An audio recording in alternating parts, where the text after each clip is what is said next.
Mike Alex. Myers stuck me with a catheter and drained all my piss out of my bladder.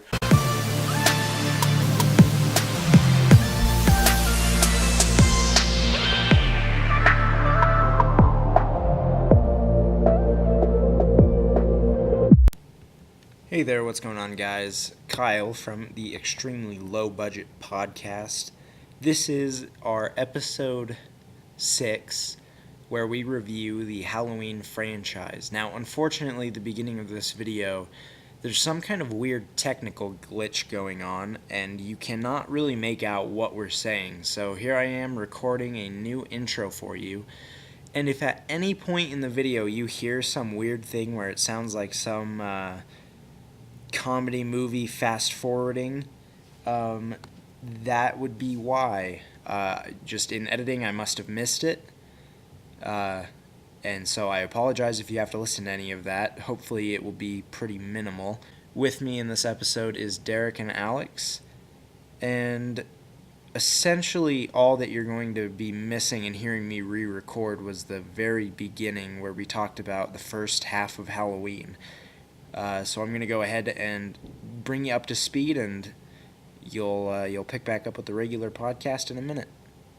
So the budget facts for Halloween. Halloween was made for a measly $300,000, and it grossed $70 million in return, which is roughly 233 times its budget, which is really impressive and the most successful film in the entire series. Now, I also did a back-of-the-box movie description, as if you're looking at this at Blockbuster. This is what the back of the box would say if I wrote it. On Halloween, 1963, 6-year-old Michael Myers murdered his sister. Now, after 15 years in Smith's Grove Mental Institution, Michael is on the loose and returns home. With no clear motive, a 99-cent William Shatner mask, and the kitchen knife, Michael rains hell on the Babysitters Club of Haddonfield. In his wake, he kills upwards of 4 whole people and attempts to kill leading lady Laurie Strode. Watch as the legend of the boogeyman begins and a town turned upside down, a frantic doctor trying to capture the beast he couldn't tame, and the face of pure evil in Halloween. The night horror takes shape. Now, the other thing we mentioned through each of these movies is our favorite kill, and we all agreed that the best one in this one was obviously when Bob dies. This was the kill when Michael Myers grabs Bob by the throat, lifts him up against the wall, and pins him with the kitchen knife. I mean, this kill is literally referenced in almost every single, if not every single Halloween movie in some way, with some minor variations throughout the series. So this is definitely like the big kill. Yeah, so now you guys are going to pick back up. Again, if you hear any of this weird, glitchy, like, fast-forward sound, I apologize. I am trying to cut them all out, but they do show up kind of sporadically, and I'm sure I'm going to miss a few. But enjoy the rest of the podcast. Thanks. So what works, what doesn't? What works? I think most of it works. I really like the atmosphere in this one. Mm-hmm. Yeah, they do a good job. Michael Myers himself feels like Michael Myers, which is important. He's a little goofy sometimes, but in this one, because I think so. When he wears the costume or whatever, the ghost sheet. Yeah, I think so. I don't know. He's just kind of goofy looking a little bit. Not like in like a really bad way, like it's laughable. But, you know, you compare him to some of the other ones, he's just kind of like a... I don't think he's laughable at all. I just think, you know, I don't, like, sit there and, like, oh, he's so funny. Look at that little goofball running around. I definitely think that at points in the series he becomes, like, kind of a joke character where I'm scared of this guy. But I think Halloween pretty intimidating. It might be merging into Halloween 2. Oh. The mask in Halloween 2 is pretty goofy. It's like the mask from Halloween 1, except he's got puffy cheeks and he looks depressed. So... I would say from basically Halloween 4 to the Rob Zombie I'd movie. say from 5 and 6, he's pretty... 4, 5, 6, a little bit in H2O, Resurrection for sure. That Michael Myers is kind of just like a goofy character that I'm like, I'm not really threatened by him, but... Yeah. But, like, in this movie, he feels like Michael Myers to me. But he only feels like Michael Myers to me in 3 movies in total. And the rest of them, I have problems with the way they are, so we'll talk about that when we get there. It could be because it's kind of cheesy, too, just because it's so old. But yeah, I think he's still scary. I mean, he just like pops up out of nowhere, and yeah. I like this Michael Myers. I like a lot about this movie. I'm surprised you didn't immediately mention the number one thing that works about this movie, which is the soundtrack. The soundtrack is fantastic. Mm-hmm. It is definitely like the most iconic in horror. Yeah, and for good reason. I like whenever somebody runs into him, they do that like Solid Snake like. Yeah. There's like those stories of when John Carpenter went and pitched the movie and he showed it and everyone hated it when it didn't have a soundtrack, and all he did was put a soundtrack. He didn't change anything about it, and then all of a sudden they were like, this movie's amazing. So yeah, it definitely helps make the movie for sure. Yeah. I would actually say that the one thing about this movie that doesn't work for me is it is a very slow-paced movie. Yeah, it's like, I agree. In order for the plot beats to happen, you seriously sit through, 15, 20 minutes of, like, nothing. Just kind of stalking shots, which at times works. Like, when he's stalking them when they're, like, walking home from school, and he's kind of ducking behind the bushes. That works, but then there's other times in the movie that it doesn't, and it's just, like, the moments linger forever. Like when, not Annie, what's the other one? PJ Souls. No, the other one. PJ Souls was Annie. No, she wasn't. Yeah, huh? Linda? Linda.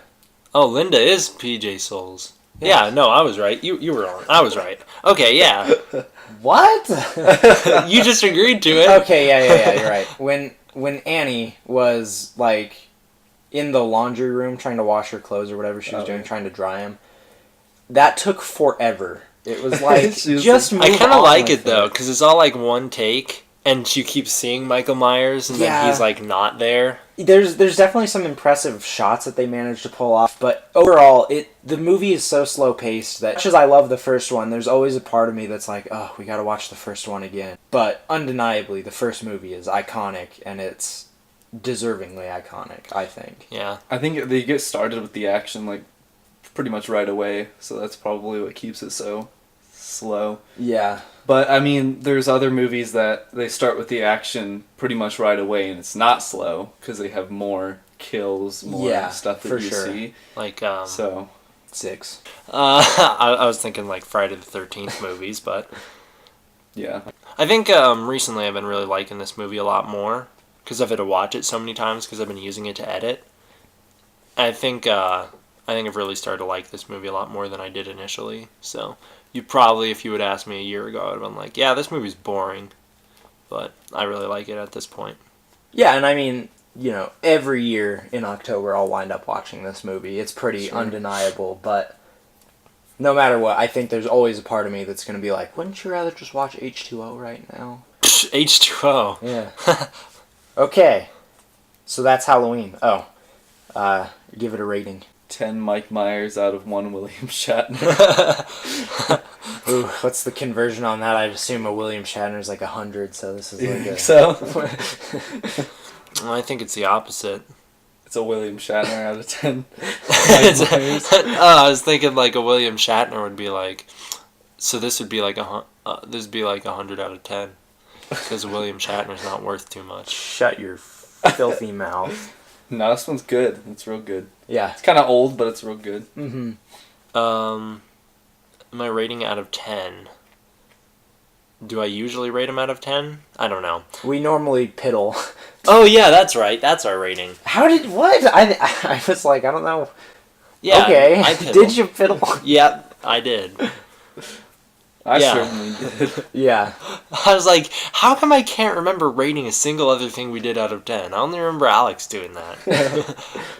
I don't think Alex ever rated anything out of 10. He gives some weird conversion thing that no one knows. You don't have to look real deep into it and convert it. No, I know. You just gotta take it at face value. Sometimes 10 Mike Myers out of 1 William Shatner is just 10 Mike Myers out of 1 William Shatner. Exactly, yeah. Halloween 2. Yeah. Halloween 2 got a little bit of an upgrade after the success of the first one, going from a movie made for $300,000 to $2.5 million. Hey. Oh, wow. Still, it's tied for the second lowest budget in the franchise. It made back $25.5 million, which means it made back 10 times its budget. which is pretty good. It made back about 10 times its budget, which is one of the higher regrosses of the franchise. Mm-hmm. But nothing compares to how much that first one made. 233 times its budget. Yeah. That is seriously impressive. Well, if you ask me, I think they could have made a movie just as good with the same budget as the first one. Yeah. But you can tell where some of that money went. For sure. In this one? Yeah. To the blood. Location, probably. To the blood location. Yeah. Well, because they couldn't afford blood in the original. That's why none of the kills are gory. It's because they didn't have the budget for it. And the car explosion. Oh, that's right. This is, with inflation, the third highest grossing of the franchise. Oh, okay. Without inflation, this is bottom, last or second to last, something like that. Really? Because, ticket price goes up, and so when you look at the actual gross, it's different. Back of the box description. Picking up right where Halloween left off, Michael has escaped and lives on to torment the people of Haddonfield and clean up his loose end, Laurie Strode. The setting now taking place in the Haddonfield Hospital. More scary, more isolated. As Michael stalks the halls of the hospital, Loomis searches tirelessly for his failed patient. With more kills and more thrills, Halloween 2 delivers on being a worthy sequel to its predecessor. Halloween 2, still the night he came home. I like it. Best kill of the movie, which probably isn't one that most people would remember, but I think it's the nurse that Michael drained the blood out of.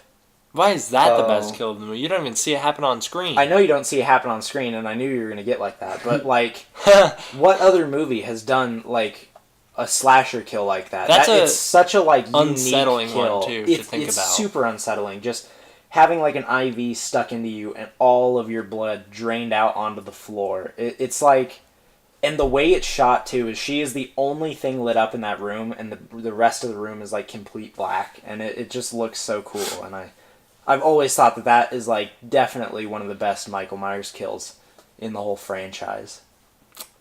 Well, I got two better than that. From this movie? Yeah. There's the one when the nurse spins the dead doctor around and she sees him dead with the needle in her, and she backs up all freaked out, and then Michael appears out of the shadow and sticks her in the face with the needle and kills her with it. Because that one, it's first of all, not only does he stab her in the head with the needle, but in order to make sure she dies, he pulls it out so he gets air in it, and then he injects the air into her brain so that it'll go right to her heart and kill her. That's messed up. And then the other one I really like is when he melts that girl's face. I was going to say that's one of my favorites, is you get to see her face melting. Yeah. It's really nasty. Another one is when they hit the guy that they think's Mike Myers with the car. Yeah. Oh my god, how did I forget about that? I'm changing my favorite kill. That's my favorite kill of the movie. What was that guy's name? Ben Tramer. They're chasing after him and he's slams him and it blows up. Yeah, that's amazing. I can't believe I forgot about that. And they're like, was that him? Was that him? And he's like, I don't know. I like how Loomis wasn't even going to wait to find out either. He pulls his gun and is immediately going to shoot this kid. So what works, what doesn't? I think that the hospital setting works. Yeah, it's nice. I always think that horror movies that take place in a hospital, there's a lot of suspense to them. Well, yeah, Slender Man. Yeah, exactly. Well, that was the only scene I liked. But I think that there's so many possibilities. There's a million doors to hide behind, and you never know when something's gonna pop out. And it's just an overall unsettling environment. A hospital, even without Michael Myers running around it, isn't necessarily a comforting place. So I think that definitely works. I like the soundtrack a lot. It's the same soundtrack as the first one, electronic sound. Yeah, that I like. Like I said, there's more kills. There's more thrills. Yeah. More kills and more thrills. I like how this one does kind of go right into the action, and it's action from beginning to end. Really. Yeah. Yep. So. Pacing much better for sure. Yeah. And I do like if I were to sit down and watch the Halloween movies, I could absolutely sit down and watch 1 and 2 and no more. Because I think that they work so well together. And the ending of it is such a good definitive death for Michael and Loomis.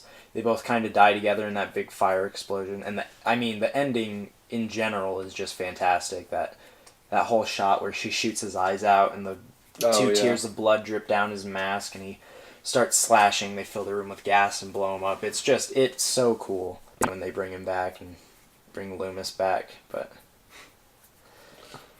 I don't think it's disappointing, but I do. Yeah, I really like that ending. Yeah. What do you think? I mean, it's like, I think they could have done without a sequel if they just did the first one, but when they did this sequel, they did it right. So, it's like, at least they did it, and they did a good job with it.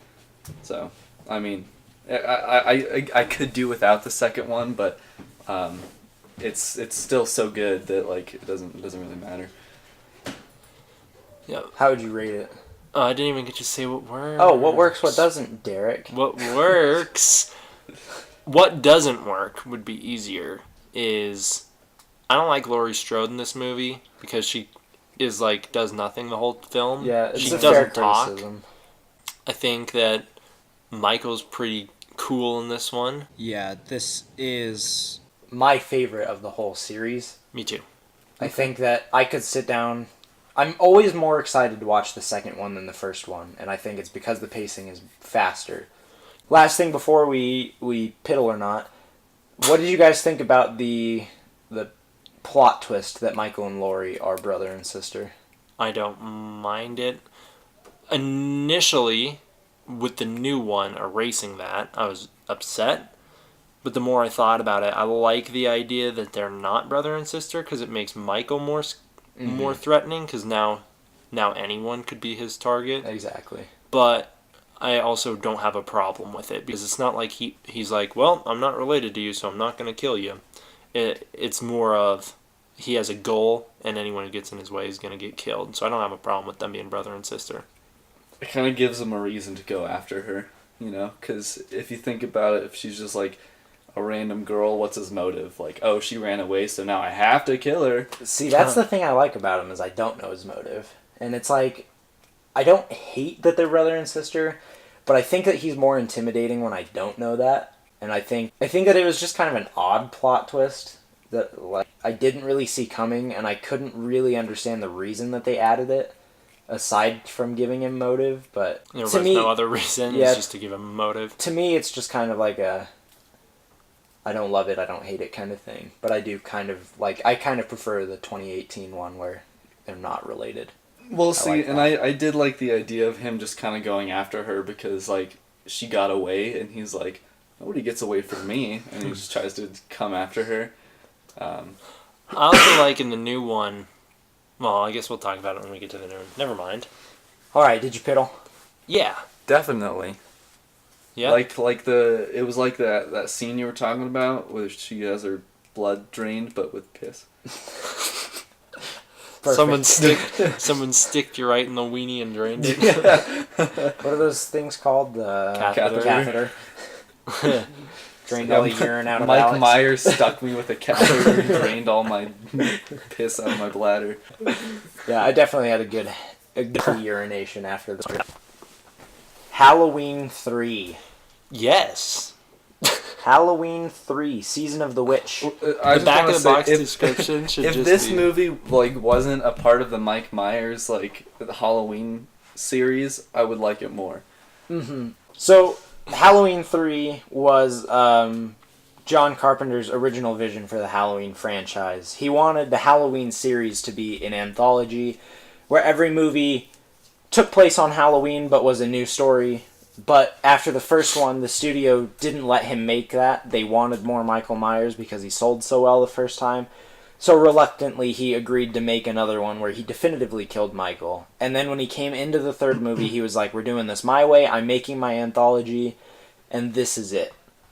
And it did not go over very well, obviously. Initially, at least. I think... it's kind of become a cult film. It's definitely become a cult film. The longer the time has gone on, people have started to kind of accept the movie and see... They get some value out of it, which I can agree with.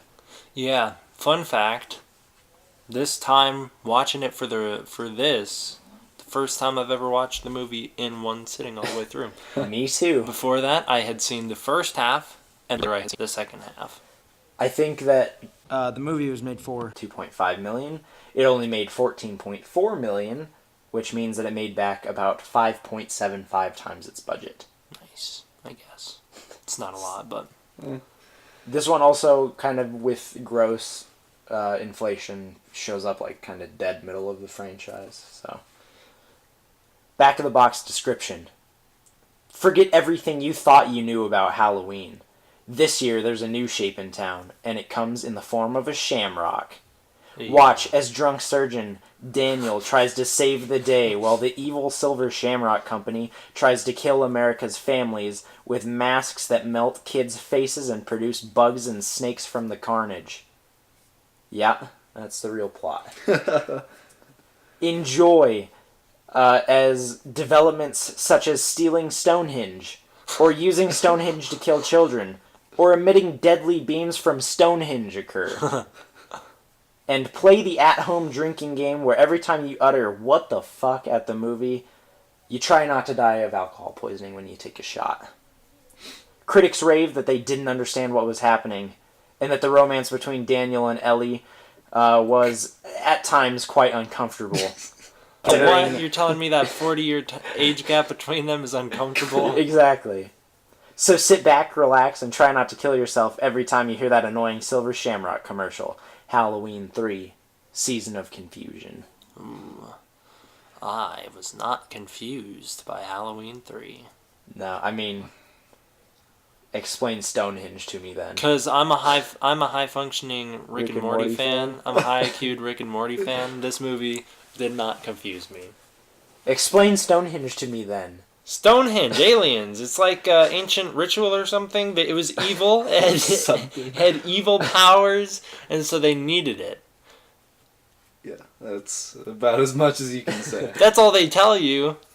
So that's all you need to know. What else? What do you need to know about it? Those are the things that I didn't like about this one, is that the stupid Stonehenge thing, and then how the hell they get snakes and bugs to come out of your head. Because of magic. Because it wasn't like they were in your head. It was like it was magic. It was ancient voodoo now I magic. Understand. It's like what does Loomis keep talking about in Halloween 2? Like Samhara or whatever he keeps saying. It's like that ancient pagan ritual or for Halloween or something. It's that kind of evil, spooky magic. And that's all you need to know. I still left saying what the fuck. I really like this movie. That movie. This is one of my favorites. Before you get to that, what's your favorite kill? Well, it's obviously the little kid. Really? Oh man. Little kid that has his head melted. Well, there's 3 kills in here that are good, but they're not like the little kid. Mm-hmm. There's that chick who gets her face blown up by the laser beam. That would be my favorite. Yeah, that's my favorite. That's a cool one. It's a pretty gross image. Yeah, I like the cool. the makeup. Mm-hmm. Looks real good. And then I really like at the end when he pours all the buttons out from up above on the scaffolding, and they all land and create a laser circle around the robots, and they kill all the robots at once. No, they all fell, and because the commercial was playing, they all emitted the beam. I know. And then all of a sudden, the TVs created the circle. And Stonehenge also created a beam, and that's what killed the main guy. The TVs were like, magic beam. I forgot. Was like, magic beam. I like when the old guy dies, when the guy dies, and he turned Cochran. Well, I like when he does his little clap too, and he's like, "You got me." And I like how he turns into all bronze or whatever, and shrinks up and then explodes into nothing. So weird. That's what I'm saying. So weird. This movie is great. So weird. And then when Ellie at the end turns into the robot. I like this movie a lot. I concur. If you like it for how weird it is, sure. Yes. I mean, that's what I was saying. If it wasn't part of the Halloween franchise where people are expecting Michael Myers, right, then it would be probably better. Just watch it and pretend that the movie's just called Season of the Witch. Season of the Witch. Okay. It doesn't have the Halloween franchise logo on it anywhere. It's just called Season of the Witch, and it's a weird, insane 80s horror movie. That's it's like, to me, it feels like a mix between They Live. I was gonna say. And Strange Brew. For different reasons. Just because the plot is so insane and, goofy that and the weird, mystical powers of Stonehenge remind me of a lot of the things in, Strange Brew. And then, the robot army that's in the movie, and kind of the lead character is kind of reminiscent of the guy from They Live. It's like, yeah, that's kind of what it feels like to me. And I love both of those movies separately, and then when you mush them into this Halloween 3 ball, I sit down and it's just such a like classic 80s horror that I'm very into it. It feels very Stranger Things to me also, with the music especially, and kind of the atmosphere of it. Yeah, I could see that. The music was really good. It was super good. I think it's probably my third favorite soundtrack of the second or third favorite of the franchise, right after the new one and the original. This movie's not even like one of John Carpenter's weirder ones though. So like if you can't follow this one, enjoy They Live and Big Trouble in Little China. Those are way more weird. He did Big Trouble in Little China? I'm fairly confident. Those are both also incredibly weird movies that it's like... I'm just saying, I didn't have a problem with it. For the most part, if you take out the magic of Stonehenge, I could follow this movie. Yeah, sure. I liked it.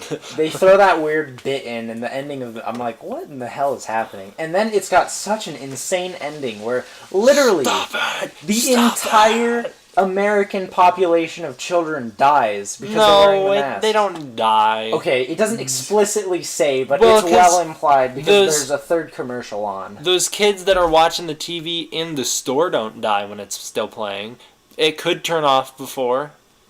And also, when are you talking about? Those at kids the very end? Yeah, at so the very they're like end. changing the he's yelling. He's like, shut it off of that channel. But you don't see it yet. Yeah, it didn't get to the end. Yeah. The commercial wasn't over. I'm just saying, and also, how's that gonna work? Are all the kids in America gonna die, or have all the kids on the East Coast already died? Who knows? I mean, it's a plot hole. I just think that it's one of the most insane endings ever. Yeah. I like that they never followed it up. I like to think that the entire population of the American children died while watching that commercial.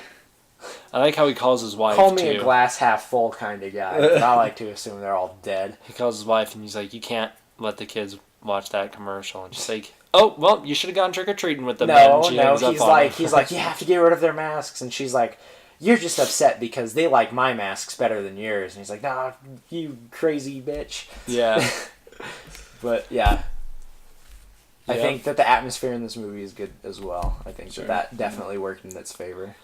And I also don't have that big of a problem with the weird underage romance going on here. There's one scene in it that I don't like. It was so out of nowhere and uncomfortable. She's just kind of in the room and he's like, where am I? Where would you like to sleep, doctor? Exactly. That's a dumb question. Come on. So weird. Somehow she doesn't forget to pack her lingerie when she's... right. It's just like in her bag. You know they were going to stay, but she just keeps her lingerie in her bag. I didn't have that much of a problem. The only time I had a problem with it is after they bang the first time, before they're about to go for round 2, he only then goes, wait a minute, how old are you? And she goes, older than I look. And then she starts making out with him. It's just so stupid. It felt so uncomfortable. I didn't have a huge problem with that. I thought it was funny. I piddled. It was good. Yeah. Yeah, I did too. I got a good 80s laughter piddle out of this one for How sure. many silver shamrocks out of one mask do you give this one? 3 silver shamrocks out of 1 mask. Out of 1 pumpkin. Is the pumpkin mask the better mask, or the other one's better? It's subjective. I'll give this movie 8 more days till Halloween. Is it actually 8 more days till Halloween? 4 more days. Yeah, it's almost here. Oh yeah, that's right. Bonus days till fact. Halloween. Bonus fact. Oh, did you guys say if you piddled or not? Yeah, I piddled. Okay. Bonus fact. This is the first ending to the Halloween timeline. No, part 2 would be. No. This is the first series of movies that ends. So this is considered the anthology timeline. And the 2 movies it consists of are the first Halloween movie and Season of the Witch. Those are the only 2 in the Halloween anthology timeline. Weird. No one who considers it that. Did you make that up? No, I saw it. I looked up what all the separate timelines were, and this was one of them. I would consider this the second ending. No. I would consider part 1 and 2 to be an ending. Well, And in then I would in your consider- situation, then there's 6 timelines. Well, there's a few. And then I would Well, there's consider 5. 3 There's- to be its own timeline No, that there's- ends in 3. 5 accepted timelines. I guess there's half the people say that 3 is its own standalone timeline, and the other half say that the anthology series is 1 and 3. I subscribed to the 1 and 3. Well, I did not. Let the record show that I don't support that ideology. Halloween 4. Yes. The Return of Michael Myers. He is back. Back in black. Budget facts, Halloween 4 was made for $5 million and made $17.7 million, meaning it made a little over 3 times its budget, and with inflation was the 3rd lowest in the whole series. Take that, Halloween Wait, so 4. 3 did better. 3 did better. Okay. 3 was literally like the dead middle Okay. on the budget thing, I believe. This movie makes me sad. Why? Because, there's that scene when Loomis is, like, hitchhiking, and those kids pull over for him, Dust and him. they dust him and take off. Yeah. I don't like seeing my guy Loomis out there on the side of the street like that. Back of the box description. 10 years after the Haddonfield massacre, he's back. Fully imbued with mystical powers of invulnerability, Dr. Loomis returns with little more than a few burn marks. Oh, do you think Stonehenge gave him his powers? Holy shit. That would make it all the same timeline then. Yeah. And also Michael Myers is back. But, let's get real. How the fuck did Loomis survive that explosion? There was a He just, planned like, put intro for the movie. Yeah, where he's blasted backwards through a wall or something like that. He's blown up through the wall, and then he crawls away from the flames. I never saw it. Loomis was engulfed in a ball of flames and left with a burn mark on his hand and face. He has more mystic powers than Michael Myers. He just put his hands up over his face. I swear he also dies in like every movie, and they He does. retcon it. He does die in every movie. Every other one. Other than 1. Yeah. And technically 6 if you go off the producer's cut. Watch this late 80s horror flick that perfectly emulates the tone and look of a Friday the 13th series. Michael, now equipped with a blue jumpsuit over his classic gray, and now has a cute little puppy dog Shatner mask.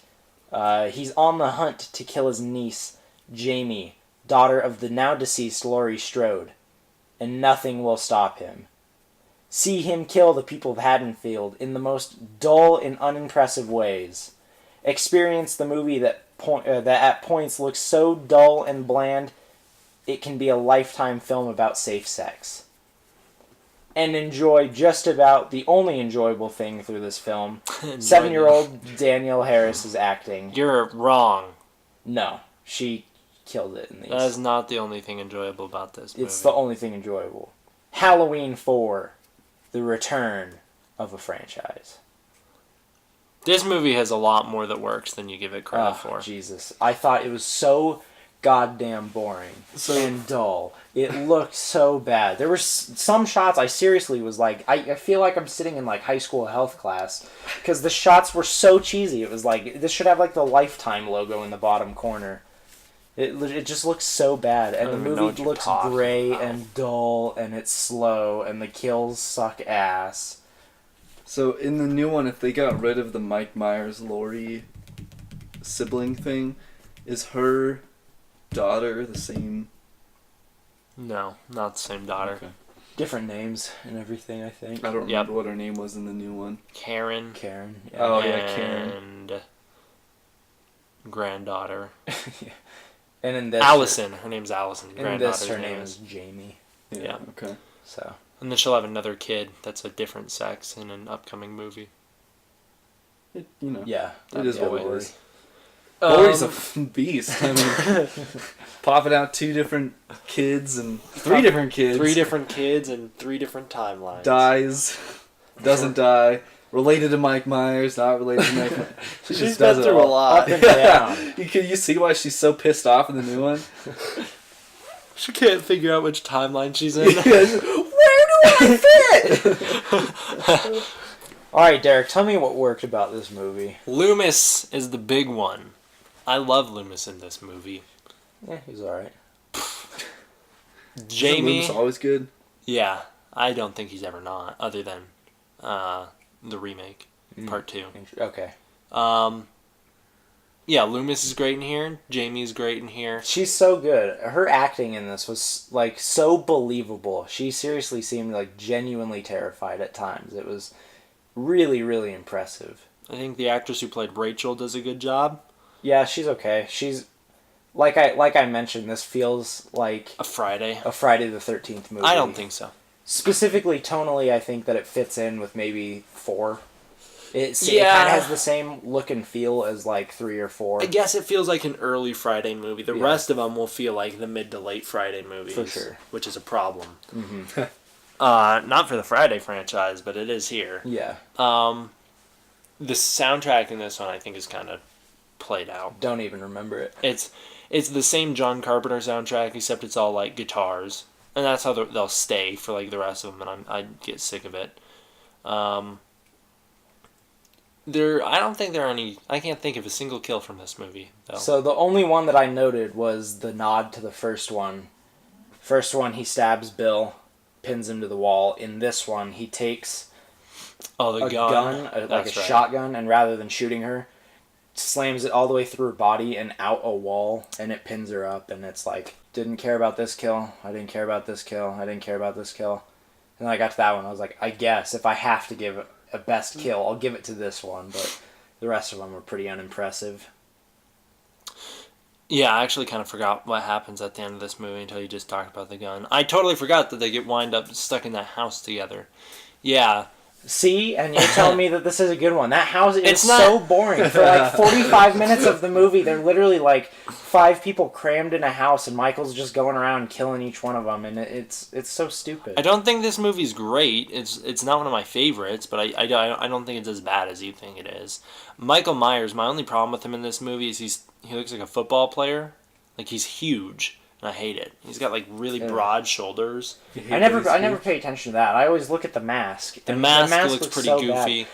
The funny thing is, there's one shot in this movie where they accidentally used another mask on Michael Myers. You know the Ben Tramer mask, the blonde one. They use that. Yeah, it's like a pink face with blonde hair as opposed to a white face with like brown hair.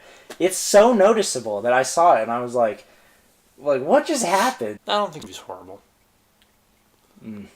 I like the gas station scene a lot.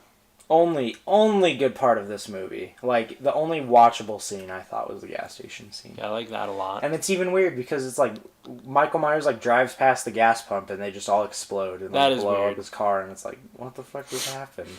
Loomis didn't. They needed an excuse for Loomis to wind up with that drunk priest, so they blew up the gas station and his car. A lot of issues with this movie I have. Yeah, I don't think it's perfect by any means. Give it a rating. Who piddled? Half piddle. Yeah. Not me. I left dry. I didn't like it. I left dry, Yeah, wasn't into it. What about you, Alex? Did you finish this one? This is the one I got to. But I would say if I had to give it a rating, I maybe I had a little drop dripping off my tip. Okay. I like how you did it with your hands. So Halloween 5, The Revenge of Michael Myers. Halloween 5 was made for $3 million, and it made only $11 million, which was 3.5 times the budget, and was the lowest grossing of the entire franchise. It only made $11 million. It only made $11 That wouldn't million. even be enough to make The Mist. Yeah. This one did not do very well. And yet, so many sequels were made. Yeah. Like, at this point... Yeah, what is this, 5? Yeah. Like, if I had lived back in this time, if I had watched 4 and then probably 5, I don't know that I would have kept watching them. Because, like, 4 was enough to, like, really kill me. I was like, oh, God, this is so boring. Then I'd go sit and watch 5, and I'd be like, this is not much better. And then you'd sit... It's not any better. It's so much worse. No. 5 is a horrible, boring, dumb movie. See, this is where Derek and I are flipped, because I thought 5 was a step up from 4, but it's also not a Halloween movie. It's not horrible. I shouldn't have said horrible, but it is a dumb, boring movie. Let me tell you about it with my back-of-the-box description. Tell me about it. 1 year after Michael tormented Jamie, he's returned to torment Jamie again. Now, the two are like psychologically linked, or telepathically linked. Or yeah, something. telepathically linked. And so Jamie has panic attacks every time Michael kills people. Ugh. The setting is once again Halloween night in Haddonfield, but this time the people are actually doing things like real people would on Halloween, rather than, sitting in houses and shit. There's actually, like, parties going on, and it makes sense. Yeah, but the party scene's real dumb and I hate it.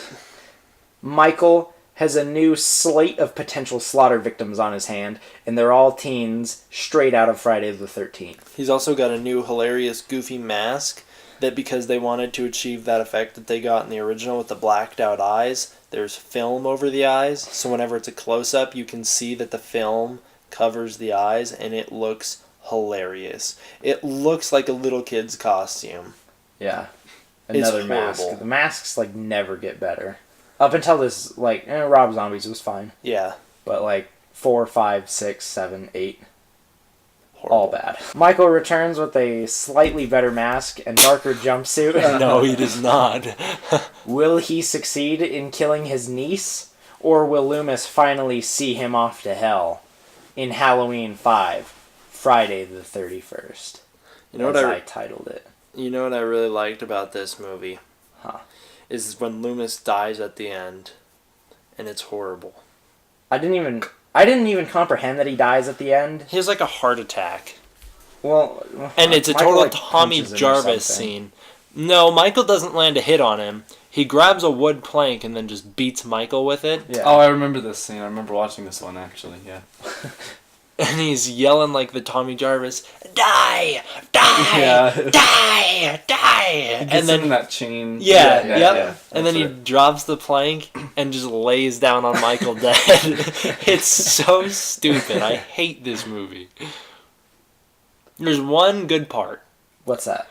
When they're in that, when Jamie's in the chute, that like laundry chute or whatever she's in, and he's trying to get her. That was cool. Nothing else in this movie's good. The teens all suck. They're horrible. For a Halloween, yeah, they don't fit, but they're also not like incredibly boring like all the teens from the last one. What's Jamie's stepsister's name? Rachel. I didn't have a problem with Rachel, but every other teen in Halloween 4, I was like, the boyfriend erase wasn't them. bad. They're awful. I like the boyfriend's he was death. stupid I like his death. when he tries to fight Michael. Yeah. Yeah, Wayne. This movie is He was real. lame. This movie doesn't have any good kills. There's the pitchfork. The pitchfork was that's the one that I put down as my favorite kill because it was like straight out of Friday the 13th, which is it has interesting kills in Friday the 13th, whereas the Halloween series is typically just like, oh, he choked someone, he stabbed someone, rather than him getting creative with the tools around him. And in this one, he like picks up a pitchfork and plows through a guy that's having sex, and then uses a scythe to kill the girl that he was having sex with. Yeah, and that's the cool part. Yep, I guess. The I don't teens like this movie. the teens are more lively, which I like, and I like that the atmosphere of the movie is also more lively, where it's not like, oh, here's your 5 characters trapped in a house, enjoy. It's like, look, it's Halloween night, and they're all at separate parties, and Michael's making his rounds and killing them, and I was like, okay, I can handle that. Biggest thing I didn't like was the 2 bumbling ass cops that literally had like quirky sound effects and music when they'd walk around. It's like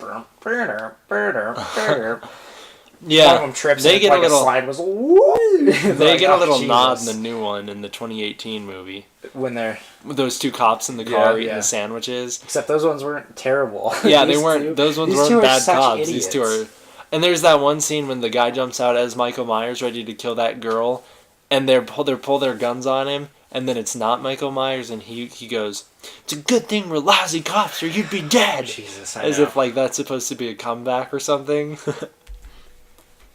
God. Yeah. This movie sucks. I hate the thorn setup. I hate that they have that in here. Why is Yeah. that in here? I hate I don't understand The the Shadow whole Man. beginning thing with where like he's in the hermit's place for a full year. For a year, yeah. With he his just mask lies on. dormant for a year. I don't know. The Jamie in this movie not talking for the first half annoys me. Why they kill Rachel and Uncle, not let the me other see girl. your face. I hate that. Uncle, let me see your face, and he's crying is real dumb. Yeah. Loomis using Jamie as bait. I don't hate it, I but it like feels that. uncharacteristic I like for that Loomis. ending. I thought it was perfectly in line with he was clearly on a deterioration track from the first movie on. I like Loomis and it was in like the at next that movie. point. At that point, he was like, "I'm at a point where I will do anything to make sure I see Michael Myers die." It feels And I more was like, fitting okay, in I'm the okay next with that. movie. That feels like a more natural progression for Loomis to wind up than this one. I don't know. For me, part 5, I had some pretty big problems with it for sure.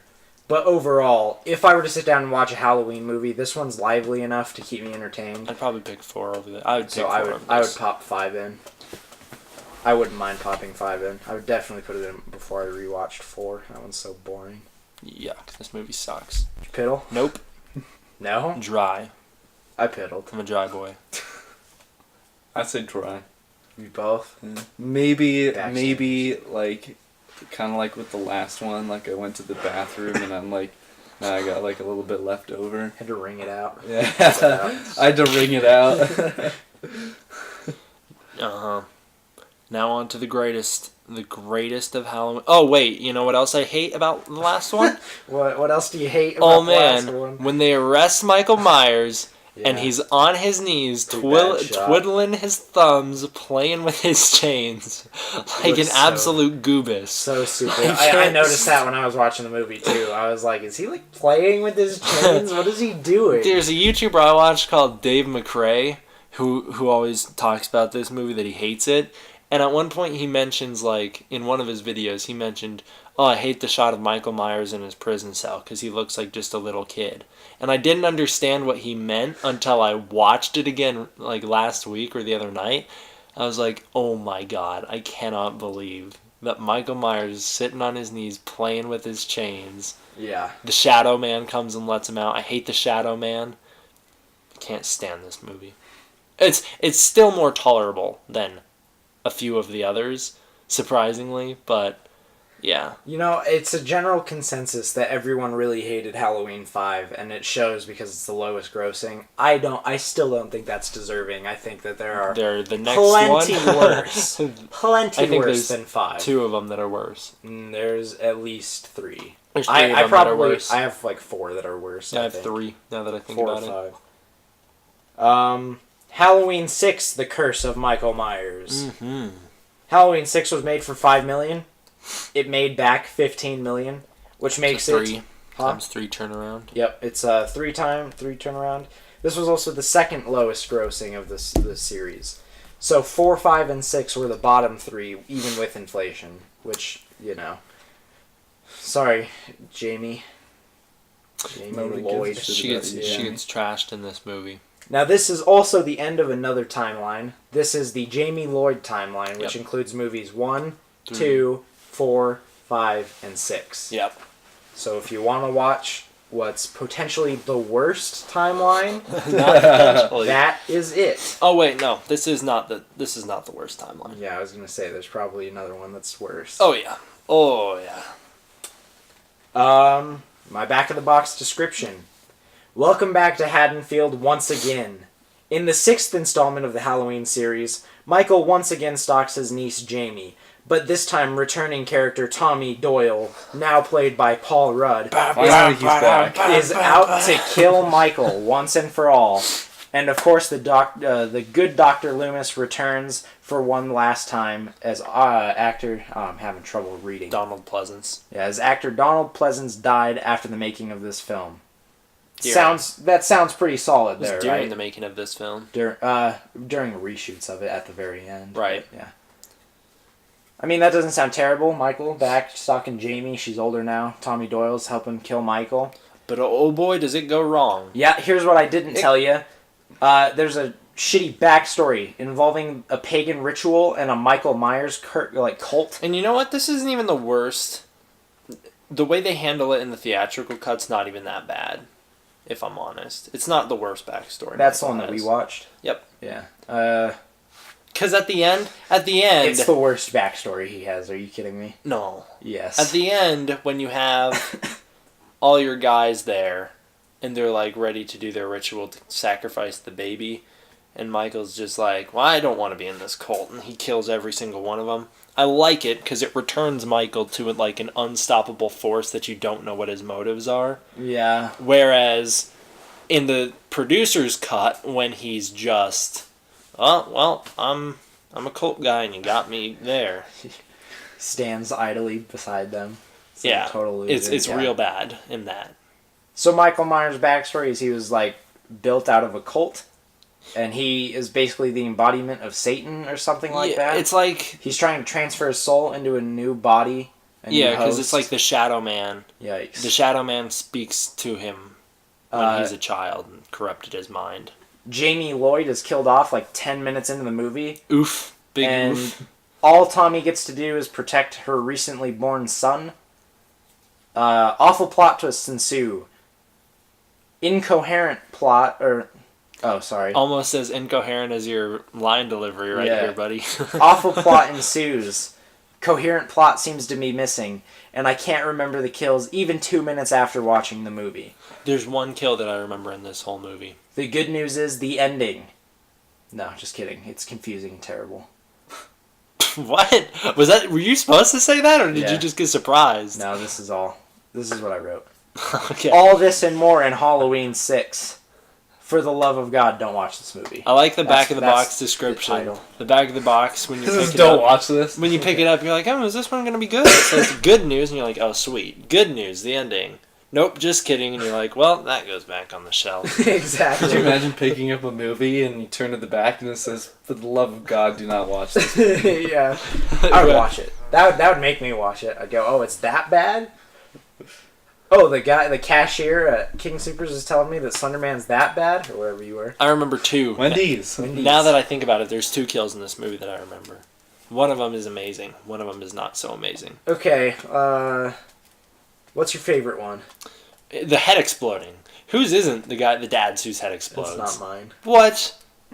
It just seemed weird. It's hilarious. I know it's hilarious. When is a head explosion not great? Here's what I hate about it. I hate when these movies are like, oh, this guy's being shocked and electrocuted, which obviously results in an explosion of his head. Yeah. No, that's not real. I don't like that. That's stupid. Well, it's also not real that Michael Myers can handle 16 gunshots and walk away from it. So yeah, I'm okay with that. I'm okay with the little head explosions from here, from time to time. I think it's stupid. What other kill would there be?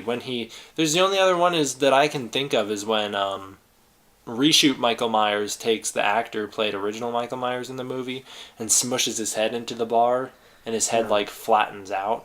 I gave my favorite kill to Jamie Lloyd when he grabs her, throws her onto the farming equipment, and then like turns it on and it guts her. I still like the head explosion more.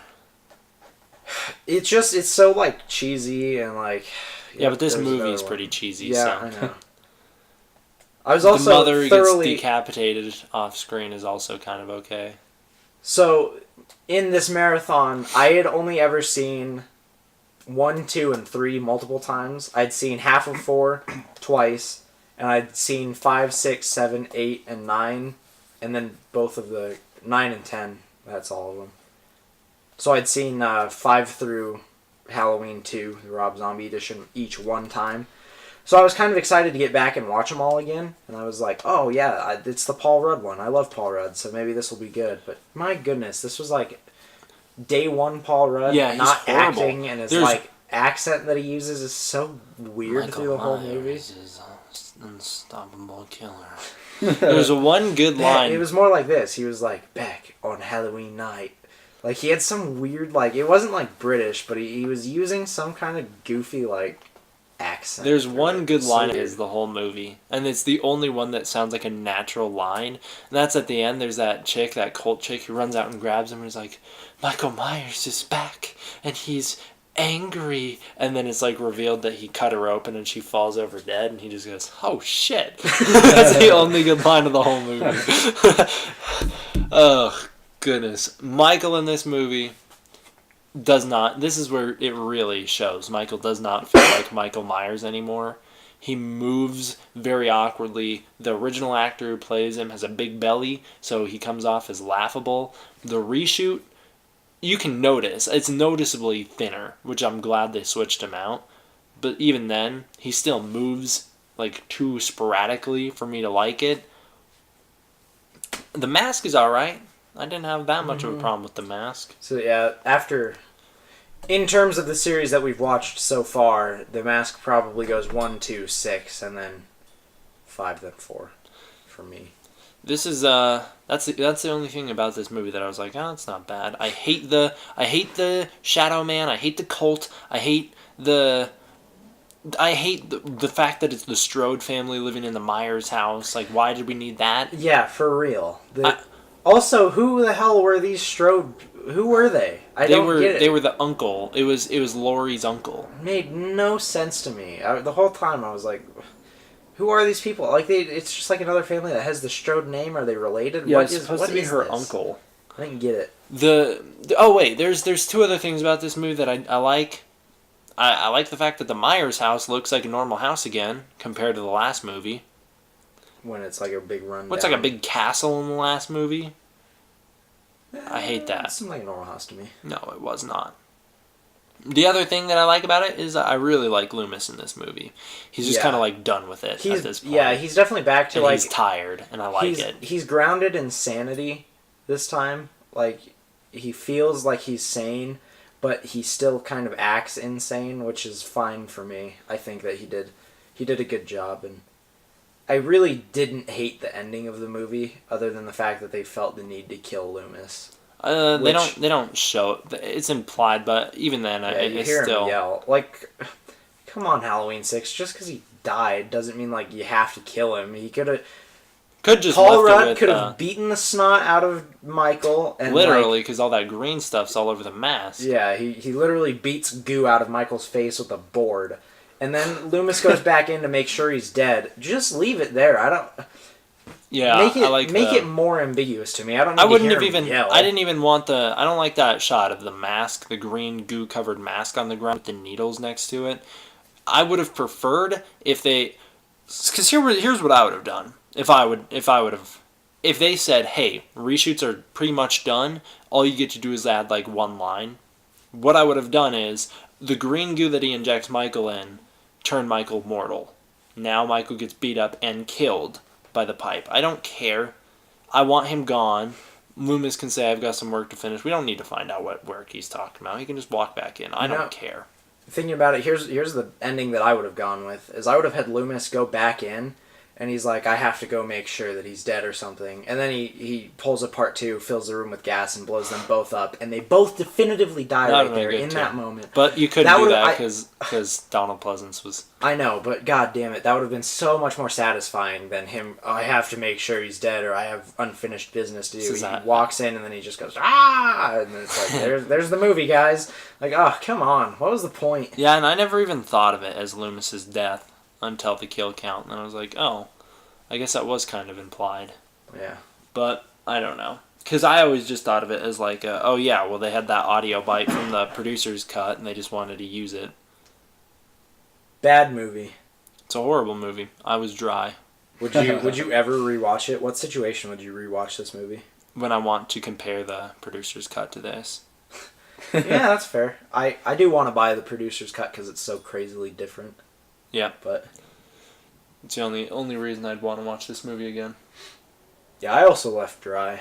I left dry and confused. Unhappy. But it was all okay because I had the promise of the next one coming. Yeah. H2O. Yep.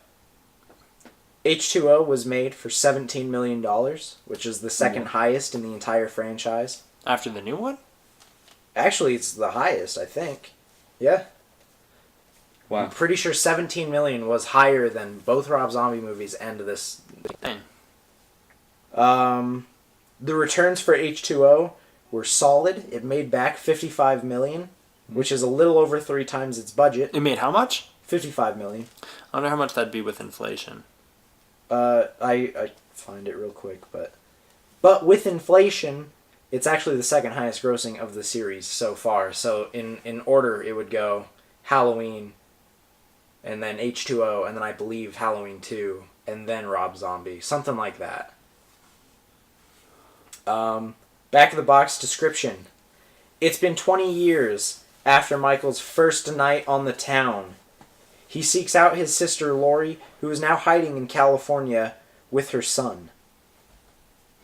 She is now the head of a prep school, where the slaughter of this film will take place.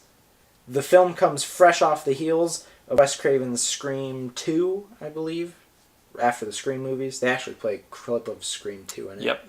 And it shows, for sure, that this is a post-Scream horror movie. Yeah, all movies of that time period, you're like, oh, well, this came out after Scream. Yeah. Oh, Bride of Chucky, this came out after Scream. I mean, the tone of the movie, the script, the characters, and the kills all feel like something that, like, it feels like a Ghostface movie, probably more so than a Michael Myers movie. Yeah. If only Michael Myers had some blacked out eyes like Ghostface. Wouldn't that be something?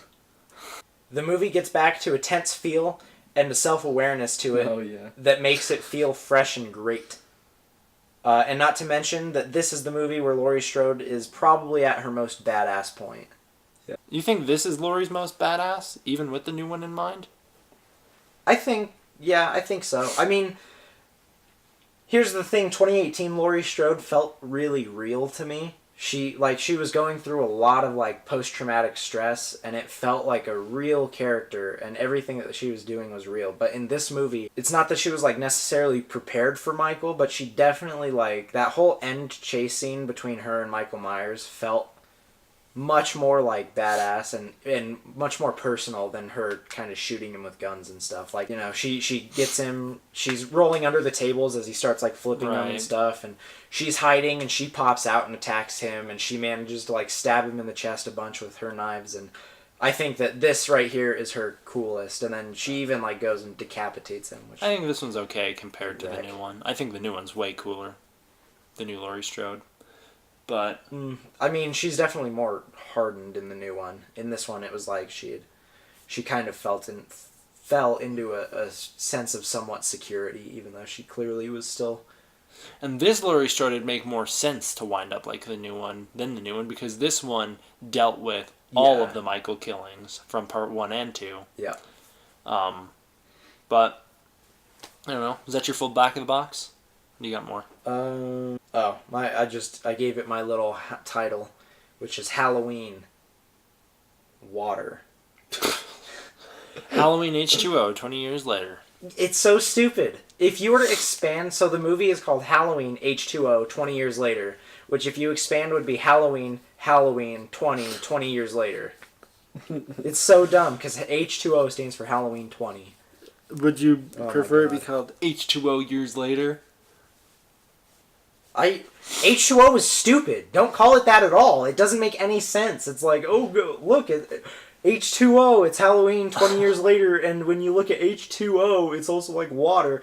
What does that mean? I don't get it. Why call your movie Halloween H2O? I just don't get it. Just call it Halloween 20 years later. That's all I need. This movie is alright. It's a good one. I liked it a lot. It's not one of my favorites. Oh, it's definitely one of my favorites. Well, I mean, all things considered, I guess it would be, but it comes in for me after 1, 2, 3, 2018. Oh, even 3, huh? Yep. No, this one's like, I probably have a lot of debate with this one as to, I think that I'd rather watch this one than the first one again, just because the first one's slow paced and I've seen it so many times. I think this one's pretty slow paced too. I didn't feel that. I think it's equally as slow paced. This one has more life to it. Like, the characters are so much more lively. I don't like them. I don't like the Scream era kids in movies. I do. They're all too snarky and smart. Or like, not even smart. They're just like unrealistic in the way they talk and act. And I don't like it. Scream, it works. It works in Scream. But in movies like this, and there's a couple others around this time period, where it's like, these don't feel like real people. I don't know. I like the humor of the movie for sure. LL Cool J's in it. He's pretty good in this movie. And I loved his character. I thought he was such a good character. Yeah, he's good. I don't know how he's alive at the end, but he is. He gets shot like 6 times. He gets shot. Michael. He gets shot once in the head, and he survives. Well, the guy shoots at him a lot, so I don't know how many hit. I guess it's just the one, but he gets hit right in the head. I swear he only shoots once. No, he unloads the full gun. That's why Laurie doesn't use the gun on Michael, is because she grabs it and it's done by that point. But the problems I have with this movie are with the way the kids act. I don't think they act like real people. And then I don't like Michael in this movie. I don't like the way he moves or his face. His mask, the eyes are way too big. Mm-hmm. And I don't like seeing Michael Myers' eyes. It humanizes him too much.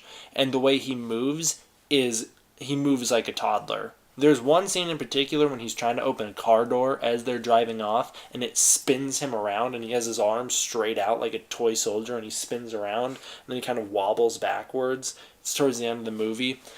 And it's just when I watched that, I was like, Jesus. Michael in this movie moves like a little child, and I hate it. Yeah, there's one cool when he comes down from the rafter with one arm. That's cool. The reverse pull up. Yeah, and then they do it again in the next one. Yeah, because of course the Halloween series seriously loves itself so much that it references its own kills like every movie. But it does it the same as Predator. Predator does the same, so I don't have a problem with it. It didn't feel as blatant in Predator. I don't know, because it's like, Jesus, Michael. Predator even has like the Predator tropes that we talk about. Yeah, I know, but come on, I like my serial killers having a little bit more variety to them. Jason, I can't think of him doing the same kill twice unless it's just like some generic like machete slash or something. I mean, there's like reference kills. Like there's reference to the Kevin Bacon kill a lot. Yeah, in different ways. Still, I think that it's so blatant in this series, right? Yeah, it's like they're not very original. Watch him in this Bob one. Kill everybody like once a movie. It's like, okay, thank you. Yeah, I can see that. The kills in this one were unfortunately dull to me. I can't. There's only one that I can remember. What's that one? When she gets her leg smashed by the cart. Exact one that I have. And then my favorite. Yeah, and then he comes and strings her up. The dumbwaiter. Yeah. And it wasn't even that like the kill was cool. It was just her leg. Her leg getting smashed by that dumbwaiter was cool. Also, come on, that should have snapped right off. Like, getting chopped by that dumbwaiter. Somehow her ankle manages to hold up a dumbwaiter holding a human body. Like, it just catches on her leg and doesn't rip it off. It just kind of cuts into it. It snaps it open. And somehow she can, like, pull her foot out. Yeah. It's like... That, yeah. And okay, even if it gets stuck on, like, you know, her upper ankle where there's more muscle, when she gets down to her foot, it's gonna, like, take some toes with it or something. Yeah. Like, what is going on here? Nice try. I don't know. There's no memorable kills other than Michael Myers. But that's kind of an issue with the whole franchise. I feel like so far I've been like not very. Halloween the original has one memorable kill, and the rest of the other two are like asphyxiation kills, and then you've got Halloween 2 has some good ones. Halloween 2 probably has the best kills in the whole series, and then up until 2018. Halloween 3 has a couple good ones, but it's not a Michael Myers one, so everyone writes them off. Halloween 4 had no memorable kills. 5, 6, both no memorable kills. And you get to this one, and you've got one memorable like moment, but not kill. Like Resurrection and both Rob Zombie movies. There are no real standout kills to me. So that's a huge issue that I have with this franchise.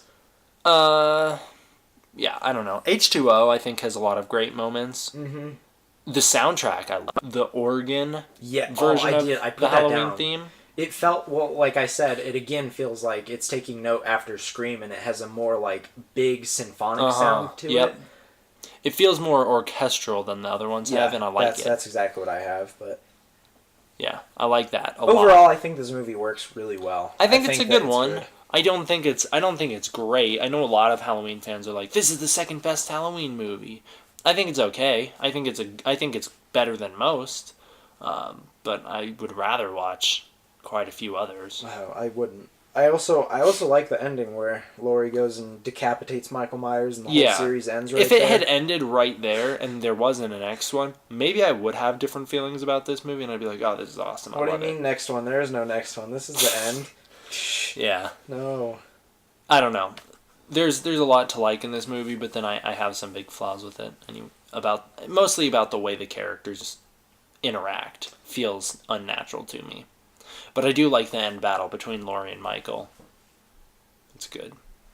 I felt like in this movie also, Michael Myers was back to a more menacing kind of... I think he's back to a little attitude. goofball little child, and I hate him. I don't know. I definitely didn't think that. I thought that there was a lot of, like... I felt like in 4, 5, and 6, it was just... He didn't feel... He was Jason Voorhees without the personality. Yeah, he didn't feel scary to me. It was just like...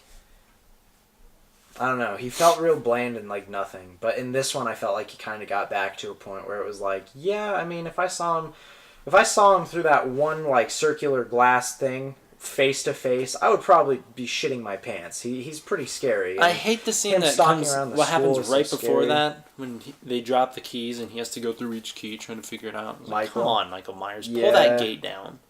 You're Michael Myers. Yeah, that was stupid. But you smashed his way through a glass window in Halloween 2 without even slowing down. Multiple times. He walks straight through it. And in this one, he's like, oh, little gate that a human being could take down. Oh, which key is it? Yeah, right. I don't know. There's a lot of goofiness to this Michael Myers that I dislike. I had a good piddle after this one for sure. Yeah, I did. I think, yeah. Like a 3/4 to full piddle.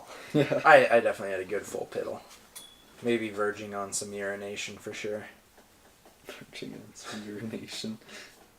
Oh, now on to the best Halloween movie. Ooh. Yep. Halloween. Resurrection. I saw this for the first time last night. I saw this for the second time, and I dreaded getting to this point in the series because I know this is undeniably like the worst Halloween movie. It's the worst block of Halloween movies too. Once you make it past H2O and you're like, no way, I have to watch these next 3. Yeah. Next 3. Oh, okay, yeah. Back of the box description. Remember Laurie Strode, strong hero of the last 3 films in this timeline? And how she killed Michael at the end of the last movie? 3 films? Oh, timeline. Okay, gotcha. Yeah. Well, she didn't kill Michael Myers. She killed some random guy that Michael swapped masks with.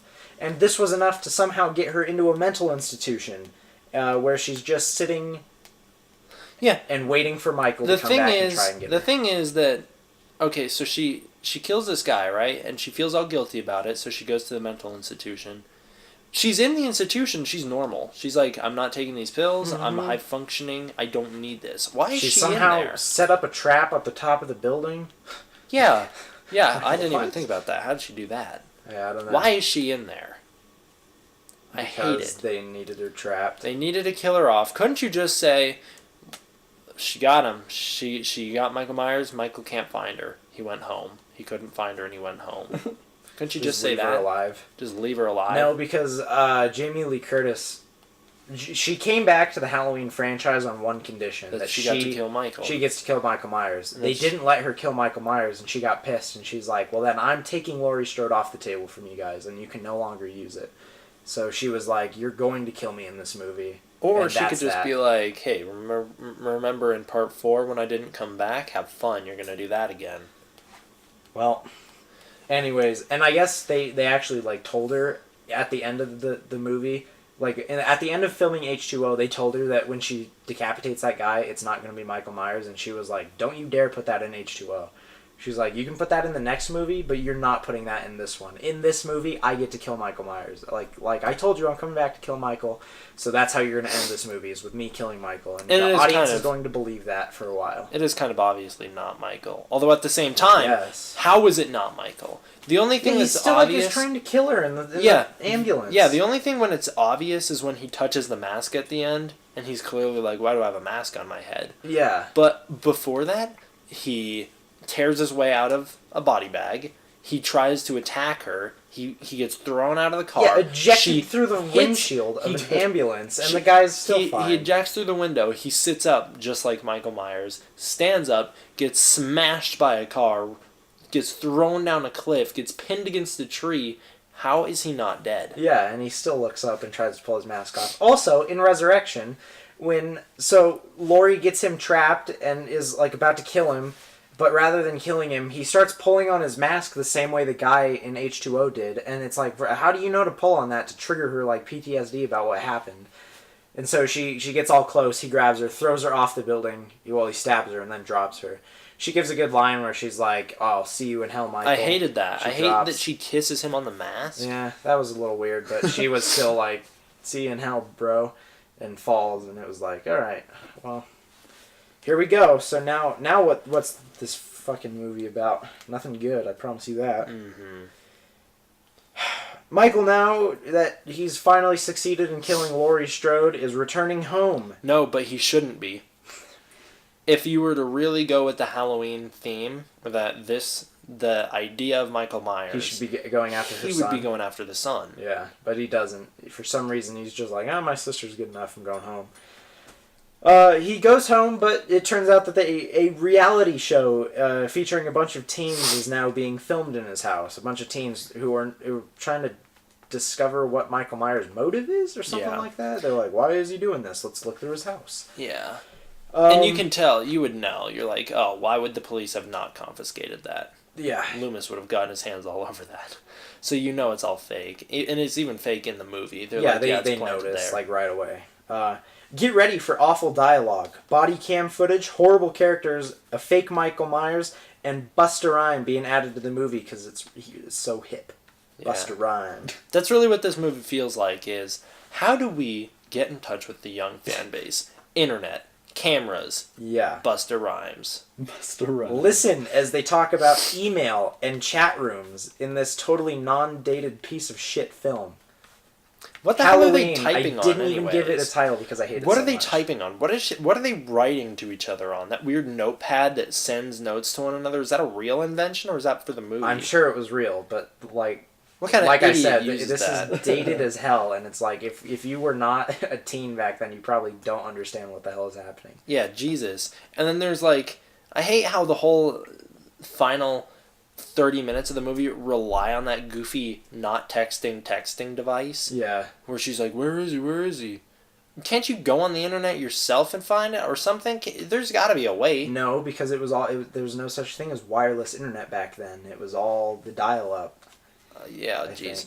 I don't know. Well, then what are they texting each other on? That's got to be an internet-based thing. No, it's just cell. That's not a cell phone. It seemed like it. They're writing on it like it's like a 3D or like a 3DS. They're like a 3DS. Like you don't write on anything else. Well, no, because it's like they have like the little stylus or whatever they're called. Yeah. And that's what they're using to write to each other on. And then it like interprets the letters that they write as computer typed letters and sends it to one another. It's so dumb. And I hate how the guy always puts exclamation points. He's right behind you! Exclamation point. I was like, Jesus, guy. I hate this movie. It's so bad. And some of the dialogue, like, what did Busta Rhymes say as he kills Michael Myers in the end? Trick or treat, mother effer. Oh, Jesus. So bad. Yeah. So stupid. Pretty good. I love it. There's like a point where Busta Rhymes is dressed up like Michael Myers and comes face to face with Michael Myers. And he's like smacking him in the head, like, I'm playing Michael Myers. You're not supposed to be here. And yeah, smacking he thinks him. it's some like intern on the show and he's like kicking him around. And Michael Myers just stands there and lets him leave. Yeah, I'd like that scene where he walks up and like flicks him in the head, like double flicks him in the head, like, I'm Michael Myers. And then Michael just grabs his fingers and snaps him like all off and then kills him, and then the movie's good. And then the movie's good. I would have loved a Jason 8 kill where he just socks Busta Rhymes' head right off. But yeah. No, that doesn't happen. No. Busta Rhymes uses some mad karate skills to beat Michael Myers. That Alex, you could beat Michael Myers. Probably. But you couldn't beat Busta Rhymes. Oh yeah, no, he's well known. Do you do the sound effects like he does when he goes? Oh yeah, we all do. Yeah. And then you do your flying jump kick is that go. It's intimidating. What would you do if somebody was screaming at you while they were punching you? You'd be freaked out, wouldn't you? Why the hell is he yelling in my face while he's beating the crap out of me? When I fight, I make the punching sound effects myself. Yeah, they just think you're like autistic.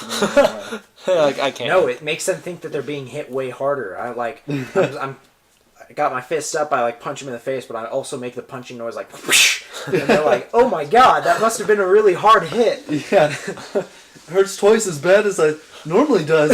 Yeah, I do little explosion sound effects, like, and they're like, "Oh my god, did I just explode?" And they run off, and I'm like, "Haha, I won." Yeah, this movie sucks ass. In my notes, I was like, Best kill goes to no one because the whole thing was super lame. No, the best kill goes to the triple hitter on the door. I don't even remember that kill. I can't even visualize it.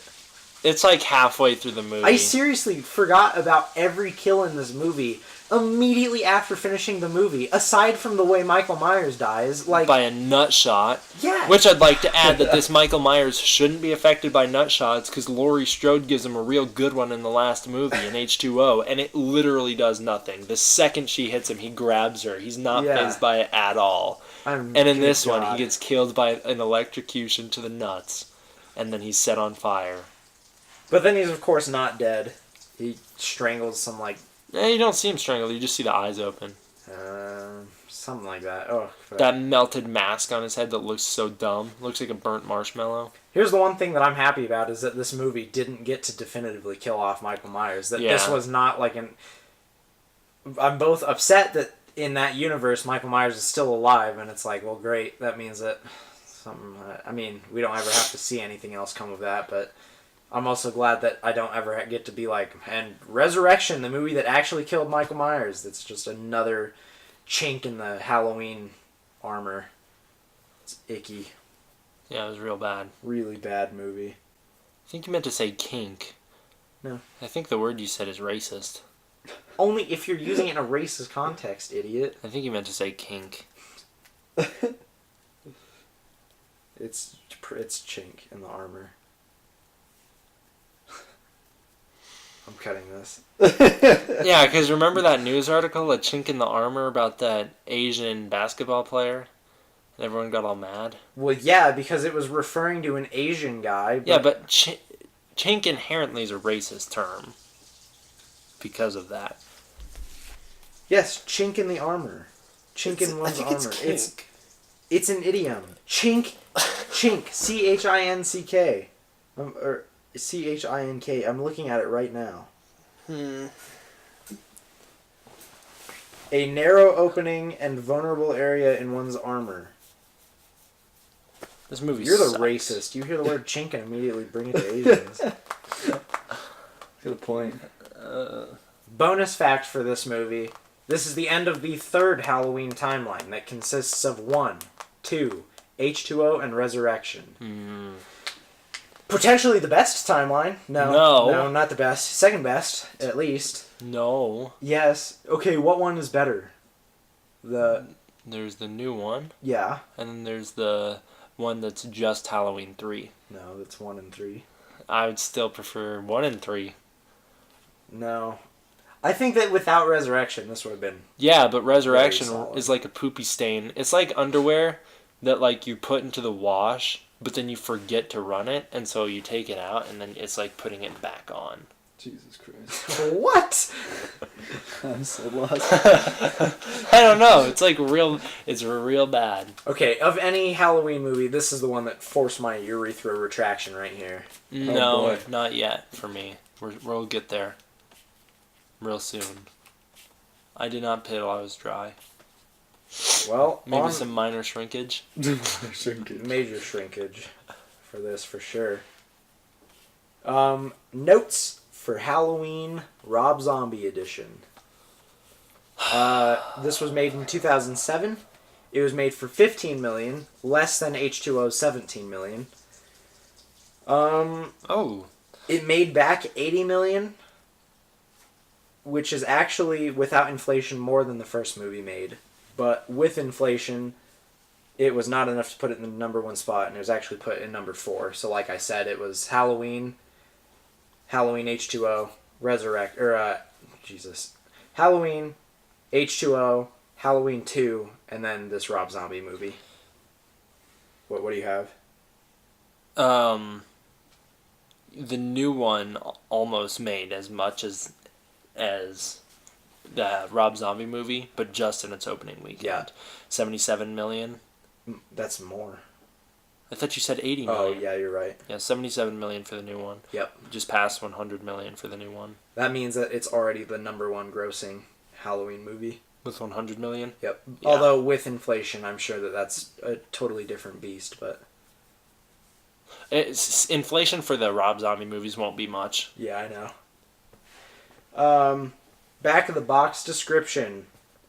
Say goodbye to middle-class suburbia and hello to white trash USA. Mm-hmm. Rob Zombie now holds the keys to Michael Myers. Michael Myers. Michael Myers. My favorite. Good old Michael Myers. Michael Myers' future, and he takes the liberty of answering all the questions that we never asked. Like, what was Michael's home life like as a child? Did he get bullied in school? I'll assure you that this I wrote the wrong word. I'll assure you that this backstory is way too long, way too in-depth, and seriously ruins so much of the fun of Michael Myers and his mysterious past. Yeah, what makes Michael Myers a great character? The fact that he doesn't have character. Yep. In this movie, everything he does is out of anger. Yeah, you can literally go, he'll kill someone, and you go, oh, well, that's because he comes from a low-income family, or that's because his mom was a stripper. Or that's because he had an emotionally abusive stepdad and sister, and that's because he was bullied in school. It was like, Jesus, just tack on everything to make it like, oh yeah, it's no wonder why he turned into a serial killer. Like, come on. Well, and even need this. You look at 6-year-old Michael Myers from the first movie. What a cute little kid that you'd go, why the hell did he just kill his sister? That's what makes him scary. In the first one is you're like, he comes from a good family of good people, and you don't get to know them, but it's implied, and they're like dressed in suits and they're like fancy, and it's like this could be me, right? That's the point of the original. It's like this could be anybody. And then this one, it's like, well, I don't have to worry about Michael Myers because I'm not a redneck. I don't live in that trashy area. Yeah. So I'm fine. I think it goes back to all that whole motive thing. Like, and he's scarier when he doesn't have a motive. Yeah. Yep. Some people, I don't know. Maybe some people like that he has a motive because those can people go, are no, I get it, idiots. But, God, I hate it. I hate At least if I don't know. I think some people like they to like know the this backstory. motive. They're an idiot. I think some people just really like backstories and they just want to know more, but they don't understand that that's what ruins it. Yeah, sometimes. and I mean, look, it's fine in like Friday the 13th. Jason's backstory is he's getting revenge on the people that killed his mom. Nightmare on Elm Street, Freddy's backstory is that he was like a child rapist and murderer who got burnt to death by the parents, and now he's taking revenge on them by killing their parents. I didn't need to know that Michael Myers... Don't forget Batman. Oh yeah, Batman does it because his parents were killed tragically. But I didn't need to know that Michael Myers was like some white trash kid with a bad family, and that's why he does it. Yeah, and it definitely makes him less scary. Yeah, Jesus, come on. He also talks way too much as a kid. Here's the thing.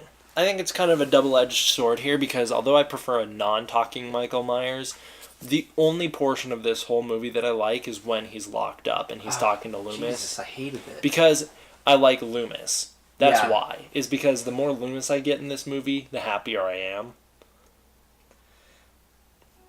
Yeah, Loomis is good in this one for sure. Michael breaks free after 15 years of being in the institution and hunts down the sister that he didn't kill when he was younger. Yeah. A young Laurie who is now Laurie Strode. And why does he want to kill her? We learn that in the second movie. Yeah, but the problem is he likes her a lot. Yeah. His whole motivation as a kid was that he liked her. Yep. Yeah, but they explain it in the next one, and we'll talk about it. I must reunite my family. Ghost Mom tells me to. Yeah. That's it. He's back on the hunt for Laurie because his ghost mom tells him that, that she wants the family back together. So, familiar premise at this point, right? Michael Myers is now hunting Laurie Strode, who's his sister. Why? Why did you have to do this? I slipped out of the chair.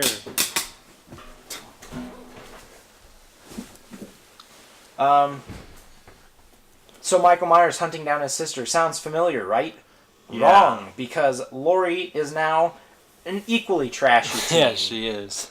Who makes sex noises and like finger fucks a bagel in front of her mom, and then also does the same thing, not the finger fucking the bagel, but making sex noises in front of the kids that she's babysitting. And it's like, what happened to good Laurie Strode from the original series? Like, how did she wind up being so trashy? It's because Rob Zombie has never dealt with a real human being in his life, and so he can only write the trash trailer park people he grew up with. So that's all he knows. Who he writes his music to. That's all he knows what to do. And all of Laurie's friends are also incredibly trashy degenerates. And it's not because, like, they weren't perfect in the original either. They were the kids that like smoked pot and stuff, but that was the worst thing that they did. That's the worst thing that they did, whereas now they're like, fuck the system, and I'm real grungy and shit. And, they had like a couple of joints and that was it. Like the whole movie. Oh my god. Yeah. So bad. The rest of the movie, for the most part, is a pretty decent remake of the original. I wouldn't say it's a decent remake. I mean, in the universe that they built, it definitely follows the same beats as the original pretty well. Mm-hmm. But, I mean, Jesus, it's just... I can't like the movie because they've ruined Michael Myers and they've ruined Laurie Strode for me at this point. So it's like, great. Yeah, the second you know that everything Michael does is just because he's pissed off, it's like, well, that's not scary. Yeah. The reason he's scary is because he doesn't have any emotion. That's what the whole, he looked through the wall, saw through the wall, has the devil's eyes, no emotion. And this one, it's like, someone made a joke about him and so he's upset. Yeah, and... Here's the biggest thing is that I did not like Laurie Strode at all in this movie. Therefore, I pretty much was rooting for her to die. Like, I was like, just get her, kill her, end this. Please, Michael, come on. Yeah, I don't even root for Michael in this movie either, because he's unsympathetic in here. Yeah, Loomis. I root for Loomis, and I also root for Annie, because Annie is now played... By Danielle Harris. By Danielle Harris, who played Jamie in the 4 and 5 movies. I don't root for her. I liked her. I didn't have a problem with her. I don't like that the character is that grungy, like, kind of trashy kid, but I liked that she was played by the actress again. Yeah. Here's what I hated about that, though, is that they show her, like, in a nude sex scene, and I was like, I just watched her run around as, like, an 8-year-old kid for 2 movies. This feels incredibly uncomfortable to me. I did not like that at all. I guess I had a problem with... I didn't have a problem... Okay, yeah, that's what I was going to say. When... You're talking about Danielle Harris nude scene and you don't like it. Mm-hmm. I don't have a problem with that nude scene in particular. I have a problem with the fact that this movie is so exploitative in nature that every single girl's naked in this movie. Yeah, that's super true. The Friday the 13th movies, it's like something where it's like I don't have a problem with it because it's not gratuitous, but I notice it and I'm like, yeah, this feels like it, like kind of like it was only made for exploitation. Yeah. Or the scene's in here for that. This movie, it's like, no, that is definitively what's happening. None of it serves a story purpose. It's just in here so that Rob Zombie's 13-year-old viewers will be interested. Yeah. And I hate it. Yeah, no, I'm with you. It definitely felt uncomfortable through the whole movie that every single girl Michael had to kill was, like, buck-ass naked. It's not even that it's like all the ones that he has to kill. It's that it's like every girl in the movie winds up naked. Yeah, like even his mom. In like the stripper scene, is like, good God. Yeah, and what purpose was that? Couldn't we have just been told she's a stripper? Because Rob Zombie loves his wife and wanted to show off her bod. Yeah, I know. She's also like naked in every movie he makes with her, so she's gross. I don't think she's like unattractive, but she's also married to Rob Zombie. Exactly. So. Yeah. Again, like I said, the kills in these movies... They're pretty gory in this film. I'm not super into them. I'm not either. There's not a single kill in this first Halloween that stands out to me as a kill that I remember. So the best kill of the movie that I had was Danny Trejo, who played a hospital employee. That was so... I can't believe that Michael killed that guy. I know. It's sad. I really didn't want him to die because he was such a nice character. But also, of all the kills in the movie, Michael's, like, first off, drowns him just to incapacitate him, basically. And once he's weak, he throws him on the floor, picks up a big box TV, and just drops it on him. And I was like, all right, that's a cool kill, especially for the Halloween movies. Like, Michael's making use of his surroundings and not just being... Michael is cool in the sense that he can do blunt kills with his hands and just, like... force someone against a wall hard that he kills them. Yeah, there are a couple good kills earlier in the series that I didn't even think about. Halloween 3's got a real good one. Where they stick the fingers in the guy's eyes. And I forgot about that one too. Yeah. It was pretty cool, but I don't know. I like it. I still like the mask blowing her mouth open. Halloween 4 has that real cool moment at the start when he shoves his thumb through the guy's head. That feels like something that this Michael Myers would do. Mm-hmm. Shove his thumb right into your forehead. But I mean, him dropping that TV on him, I was like, that's a pretty brutal way to die. That's cool. That follows that gross scene of those prison guards. But icky. I noticed one of those prison guards is played by Axel. Axel from The Walking Dead. So let me get into my what works, what doesn't, because I name all of the actors that I recognized in the movie. Okay. I struggle with this movie because as a Halloween movie, it's so god-awful. But as a horror movie, I still don't like it. As a 2000s horror movie, it's too exploitative fits. for me. Yeah, I don't like all of the female exploitation. I don't like the nudity and the goriness. Doesn't feel right. But I think that if this did not have the Halloween name on it and they didn't do Michael Myers as the killer and this was just well, then I wouldn't have had to watch it and Billy I wouldn't have Chainsaw a problem with or it. something. Yeah, I mean, I would have been okay with it. I think that as a horror movie that's not part of the Halloween movies, Billy Chainsaw. it's something that I could probably get into and like, you know, it wouldn't be one of my favorites, but I also wouldn't hate it as much as I do. I mean, Michael Myers is intimidating in this movie, even though they ruined him. Little kid Michael isn't. Little kid Michael looks like someone who I could kill. Yeah, like little chubby easily. boy. I'm surprised that Spy Kids didn't beat him. Like, I'm genuinely surprised that Spy Kids didn't win that fight. Yeah, Junie from Spy Kids was in it. He gets his ass beaten by a tree branch. He takes a good shot by the tree branch, and then he follows it up by being like, I'm gonna kill you! He would have. He would not have laid there and gotten hit some more by that stick. He would have gotten out of the way. That's so stupid. Poor Junie. Yeah, I also hate Rob Zombie's, like, love for trying to make music videos inside of his movie where it just, seriously. Like, cuts to this, like, black and white dream sequence where he's just like, if it's edgy, we put it in this, like, shot. And it's, like, a Michael Myers corpse hanging with a mask on and shit. I think that's the second movie, but yeah, I was gonna he say, still does it non-stop in this movie where he's like, just make it as edgy as you can. Oh, that skeleton corpse, you mean? Yeah. Yeah, I mean, that's the second one. Yeah, no. But, you know, what I give the movie props for is its cast is, like, real solid, aside from the main girl. Your main characters. Yeah, isn't that good? The supporting characters are all really well cast. Your main characters are horrible. Yeah. You got Dr. Monty himself, Malcolm McDowell, playing Loomis, which, Jesus, he was so good. In this first one, he was so good. He's a good Loomis. And in ways, I liked him in this one more than I liked Donald Pleasance. I thought that his connection to Michael made so much sense to me, and it was like he felt genuinely upset that he couldn't fix Michael, and he felt like he tried to fix Michael a lot, which is something that we don't know that about the other Loomis. Yeah, though. you don't get to see it with the other Loomis, and I liked that they showed it in this, and I think that McDowell's a fantastic actor. Because I think if you were to start at the 50-minute mark, which is when this movie's a remake of Halloween, if you were to kick off right there, and you didn't watch the first 50 minutes, or it's actually like 57 minutes when it finally catches up to the original Halloween, you might see a Loomis who's pretty much Donald Pleasance Loomis. Yeah, that's fair too. So, like, I think, yeah, you could make the argument the original Loomis was the same, we just didn't get to see it. Yeah. Then you had Brad Dourif, who is the voice actor for Chucky. He played the sheriff in the movie. And if you close your eyes, you can hear it. For sure. Clint Howard, or Creepy Rodney from My Name is Earl, was in this.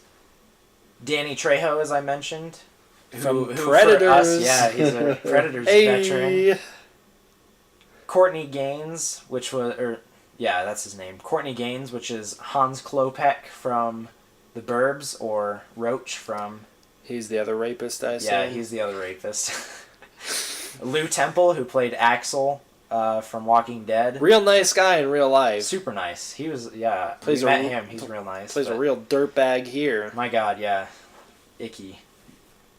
And then, as we mentioned before, Danielle Harris was back, and I thought she did great in this as well. Aside from the fact that I didn't like how trashy her character was, as an actress, I think she did a good job. Yeah, gosh. And like I said, I give this movie some credit for being a horror movie and feeling a little more intimidating than a lot of the other Halloween movies, but I'm still more afraid of Michael Myers from Halloween, the new one, than I am of this Michael Myers. Yeah. For good reason, the new one's a scary Michael. So what'd you do? Did you piddle? How would you rate this one? Good God, there's major shrinkage with this bad boy. This movie sucks. I cannot believe anyone decided that this was a good idea. So you sit down. I put 2 movies in front of you: Resurrection or Resurrection. This one. Really? Yep. Oh man. I'm going Resurrection. The only reason I would say Resurrection is because it's shorter. Yeah, that's actually why. It would be done This faster, movie is something like so long. 2.5 hours or like 2 hours long. It's Resurrection, it sits like right at the 1.5 hour mark. Yeah. You're saved of a half hour of pure torture, but I still think that if you put those 2 in front of me, I'll watch the Rob Zombie one just because I can shut my brain off and pretend I'm not watching Michael Myers and Laurie Strode. When you get to the 50-minute mark, this movie's not horrible. Like, once you make it to the Halloween remake, I can tolerate it. Mm-hmm. But I can't believe that I have to sit through an hour of trash to make it there. I give this a reluctant piddle. I did not like a full piddle. I'll give it the like couple drops PNG that I put on the screen. I'll give it 1 couple drops PNG out of... No, I won't. I'll give it a retraction. All right. So we're rounding out the series pretty close here with Halloween worst. 2. You know, you challenged me a bit ago Mm-hmm. to find the worst slasher movie ever of all time. I would rather watch Jason Goes to Hell than I would go on and watch this movie. No. Jason Goes to Hell is the worst slasher ever. No, it's not. It's got Potentially great one kills. of the worst movies It's ever. got great kills, and it's kind of over the top and entertaining. This movie is horrible. There's nothing to like in this movie. No, I'm with you for the most part. I also hate this movie a tremendous amount, but I would still watch this over Jason Goes to Hell because, god damn it, I hate that movie so much. The worst. This Halloween 2 was made for $15 million, which was the same as the first one. It made back $39 million, which is significantly less than the first one. Take that. It made only about 2.5 times its initial budget. And with inflation, this is actually the 4th lowest of the franchise, coming just before 4, 5, and 6. So, definitely in the worst half. Here's my description. And I guess that this is apparently only true for the director's cut, because the other one is a different time frame, but it doesn't change a whole lot. 2 years, as opposed to the theatrical, which is only 1 year later. But 2 years after the events of Halloween 2007, we catch back up with Laurie, Loomis, and Michael. If you thought Laurie was trashy in the first one, just wait, because now Laurie is full-blown trailer trash. Yep. But the other 2 are alright. No, they're not. Michael is now a lumberjack who hardly ever even wears his goddamn mask. Oh, and you know what's great about it is when he does wear his mask, and you can still see his fucking beard poking his out from beard under it. hangs out from below the neck. So bad. So stupid. And you see his face so much in this movie. I don't even have a problem seeing his face. I hate it. Get rid of that. Cut that beard at least a little bit so I don't see it. Oh, Jesus. So stupid. And every single time he kills someone, he makes grunting noises like he's some 90-year-old man. Like, he does it in the first one too, God. just not as much. I never noticed it in the first one, but it was so blatant in the second one. I was like, ugh. And he even manages to utter a word at the end of the movie, which, again, I hate. So stupid. I was really worried they were going there with the new one. But luckily they left Loomis alone. No, they didn't, again. Yeah. Loomis is also like a dick, money-hungry asshole who's trying to sell his book, and he's on this publicity tour, and he's terrible. He's such a jerk to everybody, and I hate it. It comes complete with Rob Zombie's overly try-hard, edgy shit. Yeah. And endless dream sequences, which straight up last 10 minutes at times. Like a full 10-minute dream sequence. Which is longer than you'd see in a fucking Nightmare on Elm Street movie. The dream sequences don't even last that long. Other than maybe the third one has a pretty long dream sequence, but basically the latter half of that movie is one long dream sequence. If it's multiple. What is happening? Are they just flushing the toilet a lot? Is this maybe they ran the washer? Oh, that's probably what it is. Doom dee dum, doom dee dum, doom dee doom.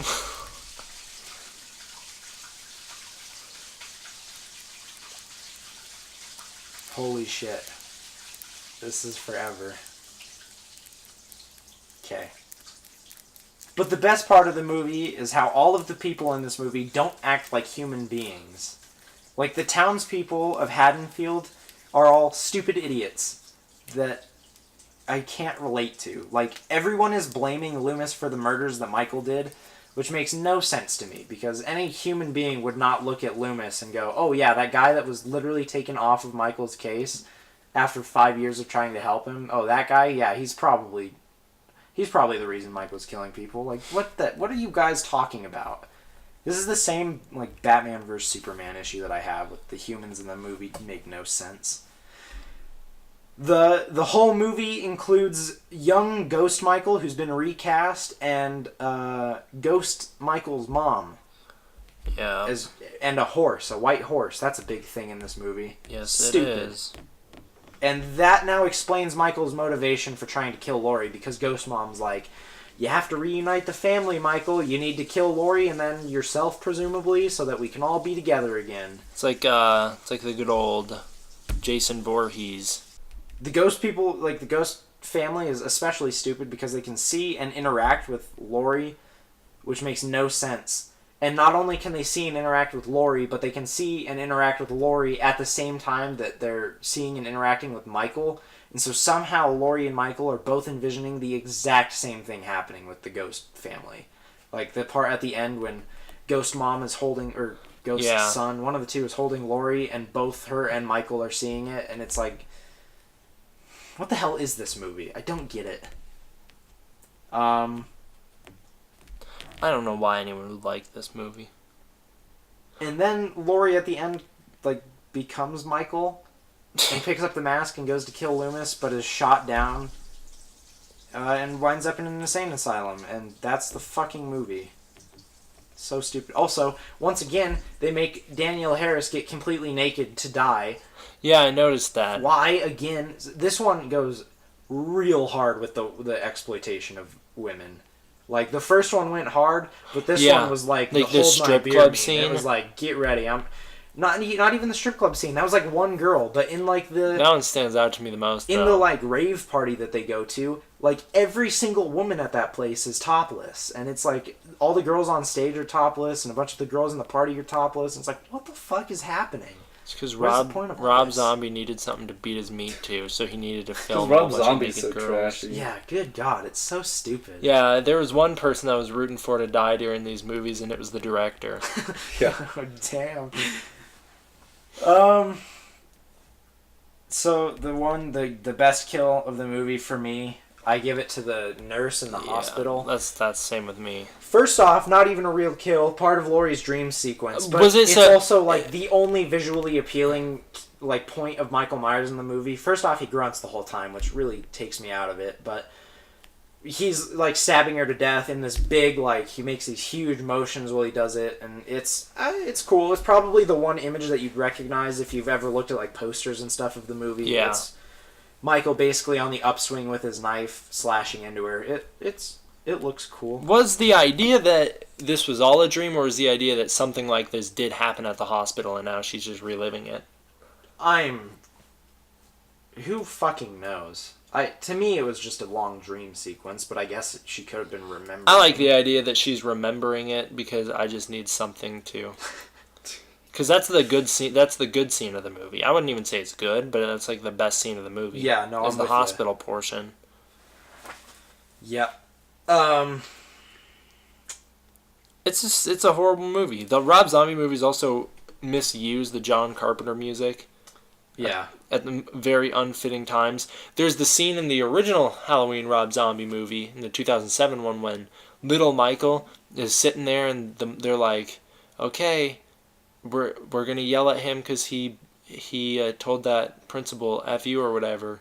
And then he starts like running, flailing his arms through the hallway, and then the music starts playing. I'm like, This is the worst time for the music to be playing. He looks like an idiot. Yeah. Play the music when he kills his like stepdad or something. Don't play it now.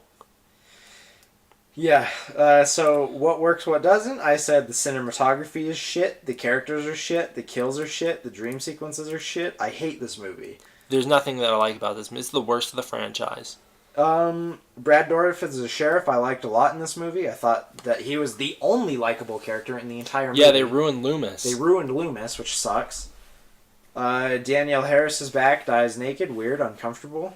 You have a couple cameos. Margot Kidder, who played Lois Lane in Superman movies. Yeah, it's not like a cameo because she's not like there as a returning member of Halloween or anything. Yeah, but I mean, okay, so notable actors that show up in this. Margot Kidder plays Laurie's like therapist. Bill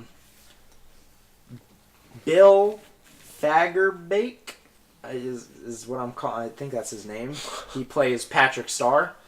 Nice. He shows up in the movie. I didn't remember when, but I saw him on the IMDb. Chris Hardwick and Weird Al both show up. They do. I liked that scene. I like Weird Al. Yeah. I liked Chris Hardwick. I thought. Yeah, I mean, he was kind of like an asshole, but he didn't stand out to me. And Sheen Whalen, otherwise known as Ryan McPoyle from Always Sunny, made an appearance in the movie. And that's literally, the only good shit I'm going to say is it had a couple notable actors, and I hate the movie. The soundtrack that they released with the music that was, like, not the John Carpenter ripoff was decent. I thought they had a couple good songs, and I've listened to a couple of them. I've listened to the first half of the soundtrack a couple times because I liked some of the songs that they used, but they're also, like, real background music that are, like, playing on the TV while people are talking and you can't even hear it, so it doesn't really matter, but, yep. I really don't give this movie any credit at all. Retraction of the urethra. Big time. My urethra retracted so far it came out my mouth. Wow. No. Because I can't animate that. It just retracted. Put the turtle gif back on. You know what I think it is? I think everybody hates Rob Zombie and they're all assholes to him, so he thinks everybody's an asshole.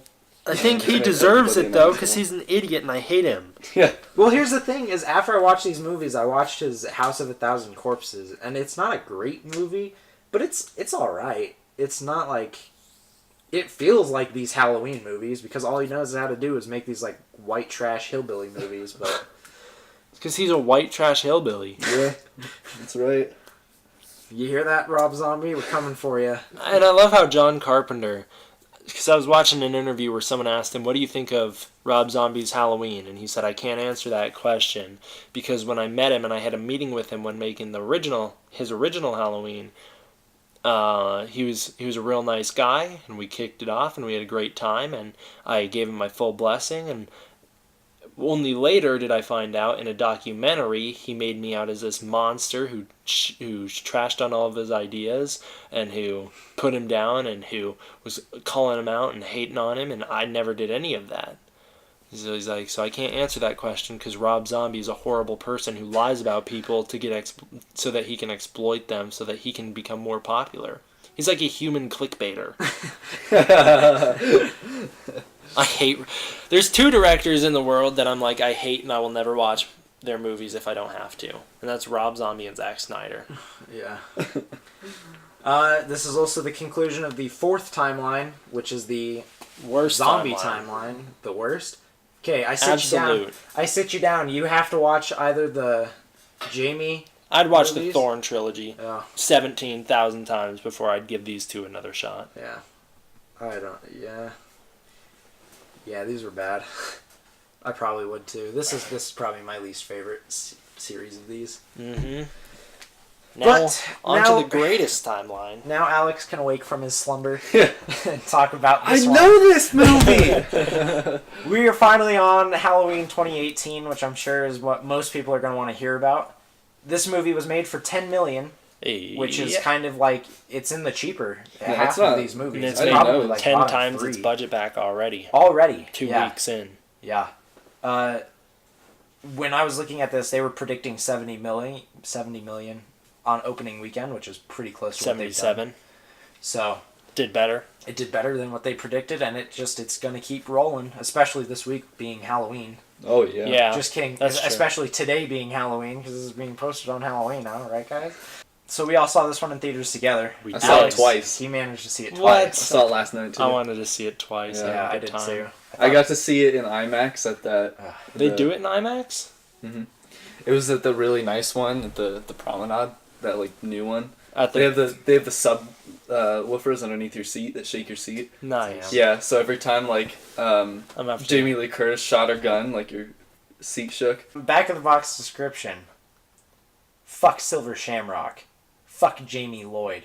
Fuck Hell The yeah. Curse. Fuck 20 Years. Fuck Rob Zombie. That's the Fuck one The I- Hospital. This is 40 years later, and it only references the first movie. Age 40, as it's called. 40 years after his first go, spry young 61-year-old Michael Myers is ready to return home and finish what he started. With a still mysterious motive and the old iconic mask and not a single word spoken, it's safe to say that Michael Myers is back and ready to make his first night of horror Yes. look like a joke. And he moves like Michael Myers again. I like when the scene where he walks into the bathroom and he's got like his big boots on and everything. I just loved it because you see how big his feet are and like just how, you know, he's like a monster. It was kind of like Frankenstein almost, you know. With a body count of over 4 times his original, Michael Myers is killing anyone who stands in his way, and even some who weren't. In his pursuit to kill Laurie Strode... let me try that one more time. That sounded real fucking weird. With a body count of over 4 times his original, Michael Myers is killing anyone who stands in his way, and even some who aren't, in his pursuit to kill Laurie Strode. Thank you. In his pursuit to kill Laurie Strode. ... But Laurie is no casual final girl. Armed and prepared, she wants to face Michael just as much as he wants to face her. Action, blood, and brains. This movie delivers on exactly what we've wanted since H2O, and even as far back as Halloween 2. With some of the most brutal and what will be truly unforgettable kills, this movie will inevitably go down as one of the great slasher movies and definitely Halloween movies. Film title: Halloween, the season of the return of the curse of Michael Myers, who's back for revenge and to resurrect the franchise 40 years later without Zombie. Yeah, I was gonna say P.S. Fuck Rob Zombie. Or we could just call it Halloween 2 again. What was the best kill of this movie? It's I a head can't stomp. even pick one because That's exactly how I liked the head stomp. I liked when he ripped that guy's teeth out. That's was messed the- up. Probably the creepiest shot in any of the That Halloween bust movies open was mouth. him. By far. No, him dropping the teeth over the bathroom You think? stall. I think Man, I was like, I would have shit myself right. it's a then good and thing there. you were on the toilet. Exactly. I think the head jack-o'-lantern's creepier. That's another fantastic it's, thing. It's the head jack-o'-lantern, the head stomp, the teeth, and then even just the one where he lifts up the girl's head and sticks the knife through her neck. Yes. Yeah, in front of the window. Yeah, that's yeah. a good one too. I don't know every why, single but kill in this movie is great. you don't really expect it. You just like, oh, he's gonna like Slit her throat or something like usual, that, and then Joker. just right through that. It's like, oh my god. Michael so Myers, much good shit. he is pissed in this movie, but unlike the Rob Zombie Michael Myers, is he? Like, that's what I love about it. Yeah. Is he's right? not like, you can't tell that he's upset. He's not. Or is he He's just not doing it because that's grunting. what he does? Yeah. You're like, that's what's so scary about him. You're like, why is he doing this? And then there's also the one where he takes the dude and sticks his jaw through the gate. That's pretty cool too, and yeah. hangs him there. It's Good old it's Foggy Nelson. It's a Bob. Yeah, it does look just like Foggy. It's a good old Bob kill reference. He hits 2 of them in this movie, Yeah.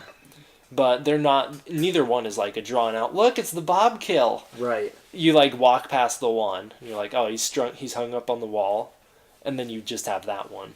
So here's the things that I love about this movie is everything about this movie. Yeah, I was gonna say there's not one thing in this movie that I dislike. There's one thing in this movie that I dislike. I think so. Oh, there is one thing for me too. Noomis. I dislike Noomis. I didn't have a problem with Noomis. I didn't like him. It was fine. The new Doctor and his like whole thing where he's like, I want to know what Michael sees, so he puts on the mask and kills that guy. It was like, I thought it was. I didn't have a problem with it. Move on. The one thing that I didn't like in this movie is the editing. It's like they were impatient. They couldn't stay on a shot for more than 3 seconds at a time. There's one sequence in here and I think we should probably put a spoiler warning at the start. There's one sequence in this movie that sticks to a shot, and it's amazing.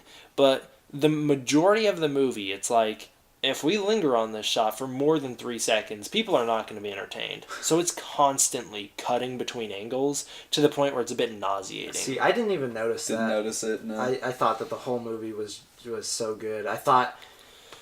So what I heard is that it makes reference to every single movie, and in the theater I was like, man, this really seems reminiscent of a lot of the things that I've seen in all these other movies. I don't think it does to the Rob Zombie movies. I think it references every other movie. But to me I was like, I'm seeing things that I feel like are references, but I can't quite tell. So they did it in a clever way to where they were references, but it wasn't like a blaring like, hey, do you guys remember this kill from the fourth one? Well, yeah. Do you remember this one? The two that I remember the most is when, what's her name, Allison?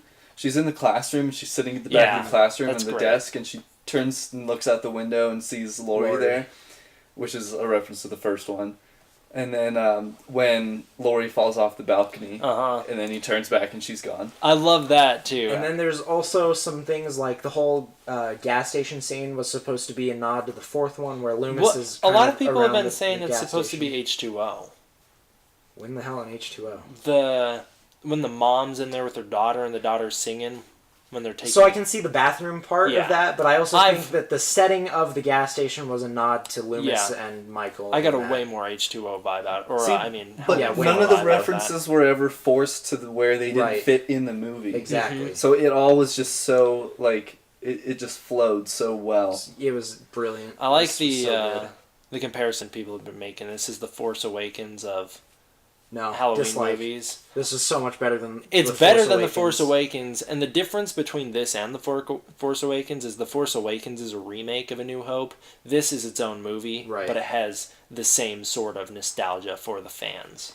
And that I've heard some people say that they dislike how much nostalgia this plays on. I didn't feel like it was playing off of nostalgia. I felt like I didn't think so either. I think there's a lot of fan service in it. There's tons of fan service for sure. But I also feel like if I'd never seen a Halloween movie and I went and I watched this, I would still be like, fuck me, that was great. Well, and they still explain enough in it that you could just watch it and be like, oh, okay, so she, did this, he did that, whatever. Right. It's still enough.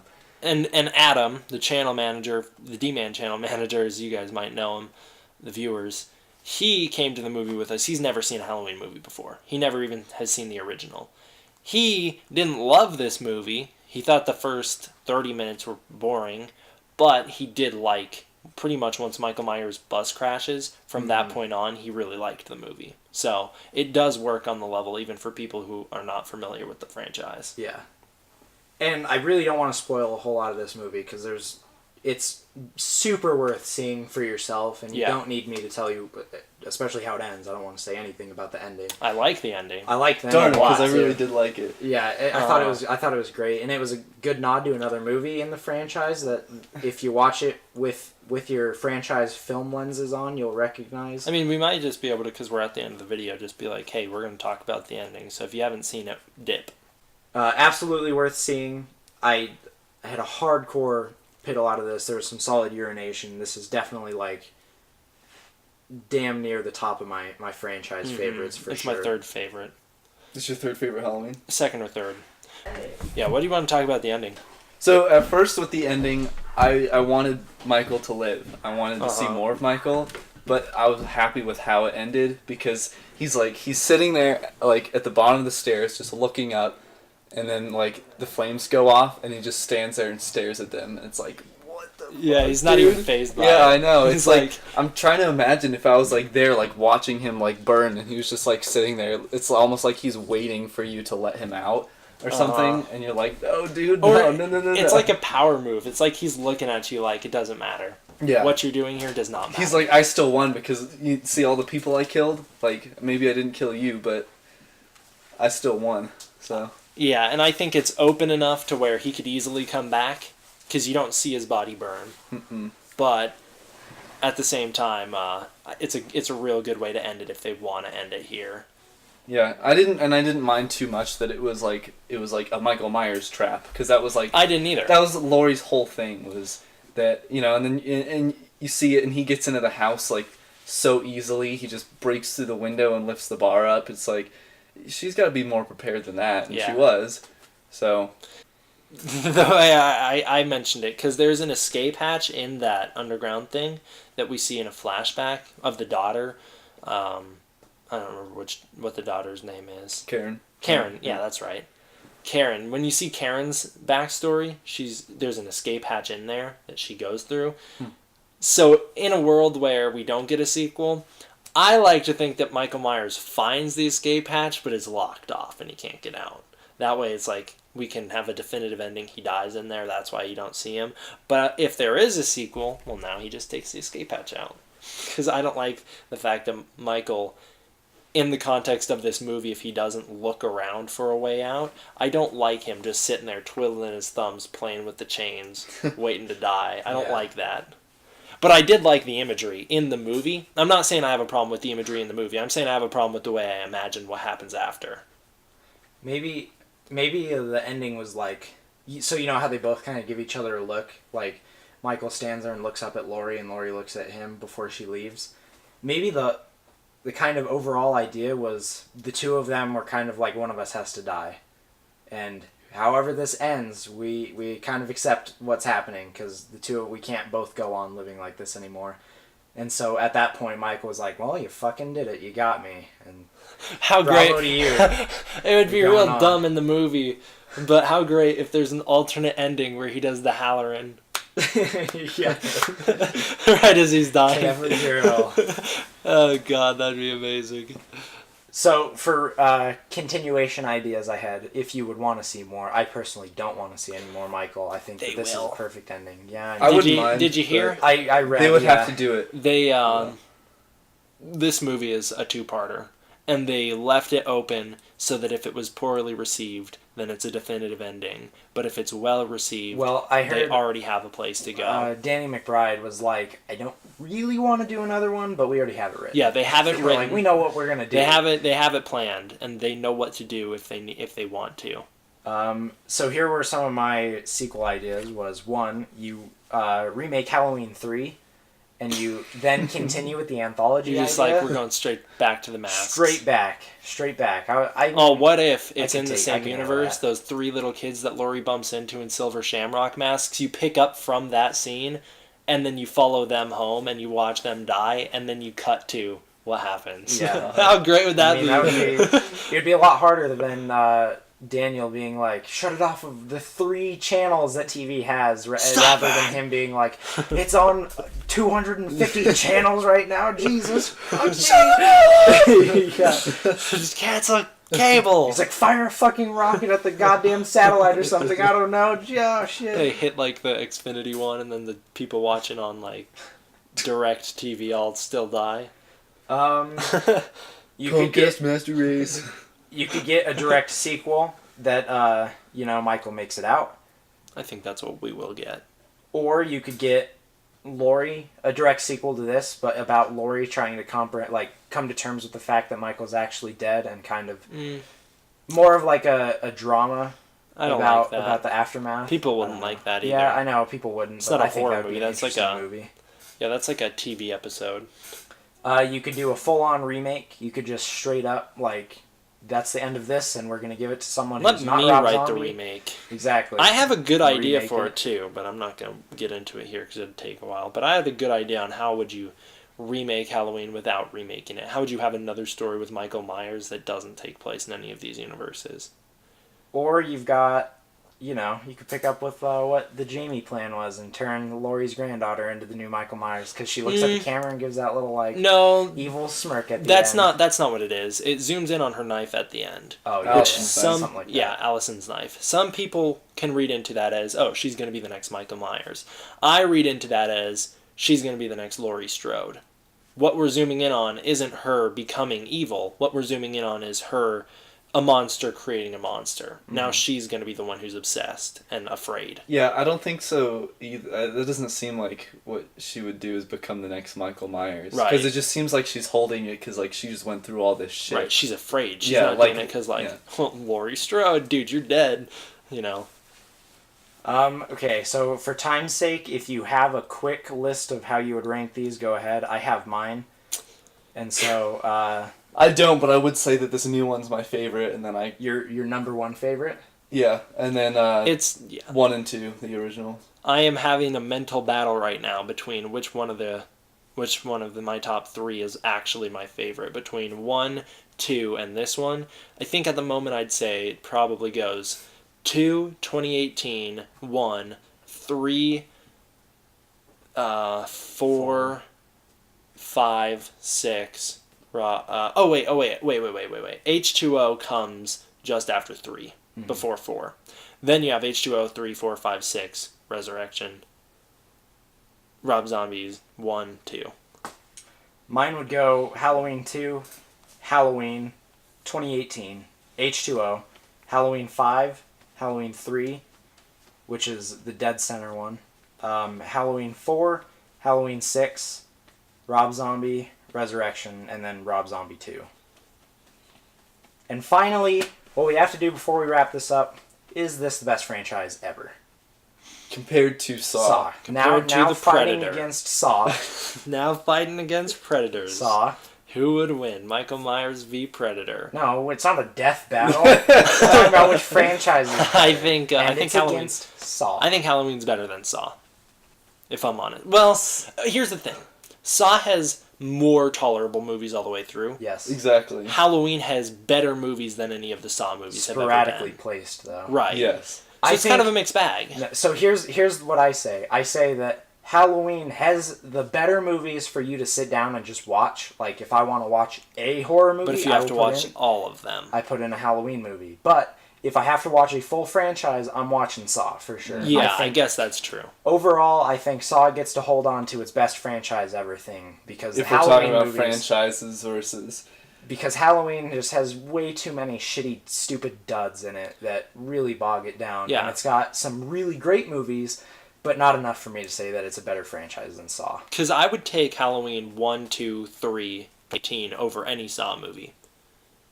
I would take any of those over any Saw movie. I would probably do 1, 2, 2018, and H2O over any Saw movies. I would still probably watch like Saw 1, 2, and 4 over Halloween 3. But fair enough. So I guess, yeah, in the context as far as a franchise. In the context of a franchise... Congratulations, Saw, you're a winner once again. Game over, Halloween.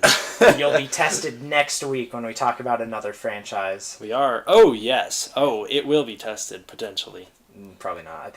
I still think it's going to hold it, but we'll see. We'll see.